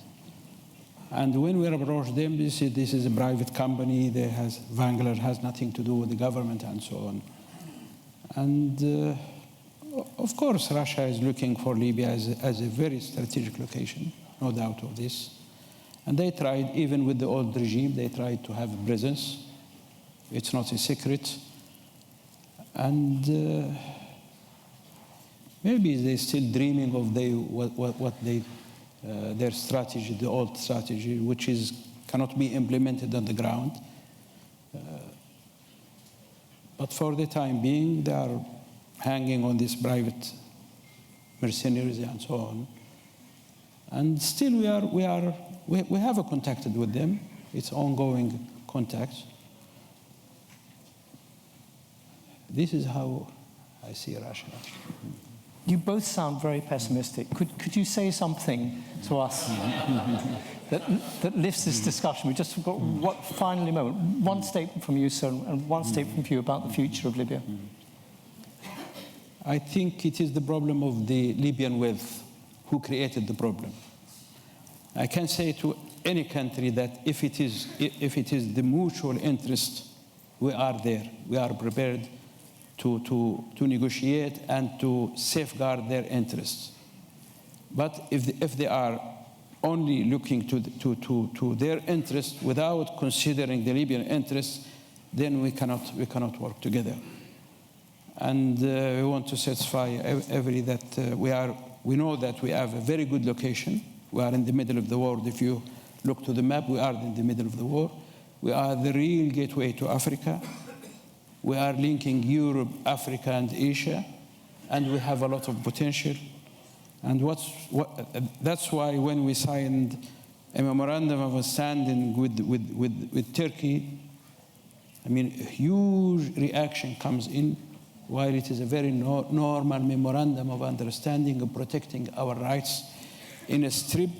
It's only with width of 111 kilometers, 0.7, in between the shores of Turkey and the shores of Libya at the end of our east, between Al-Burdi and Derna. It's a very small strip, and it is our right, it is our goal to protect the Libyan interest.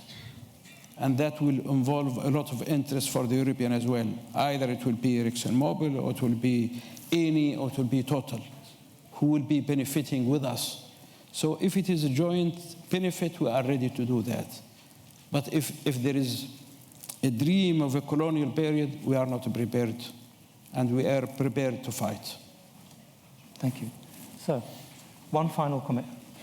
Well, thank you. I don't understand exactly the difference between pessimism and optimism. I never use these words. I think that when you are faced with a challenge, either you are active or you are resigned and passive. When you are faced with a problem, your role is to be active and try to solve it, and to try with all your consciousness and your sense of duty. You never ask yourself, what are your chances of success or failure? I never do. Thank you very much. Thank you very much, both of you.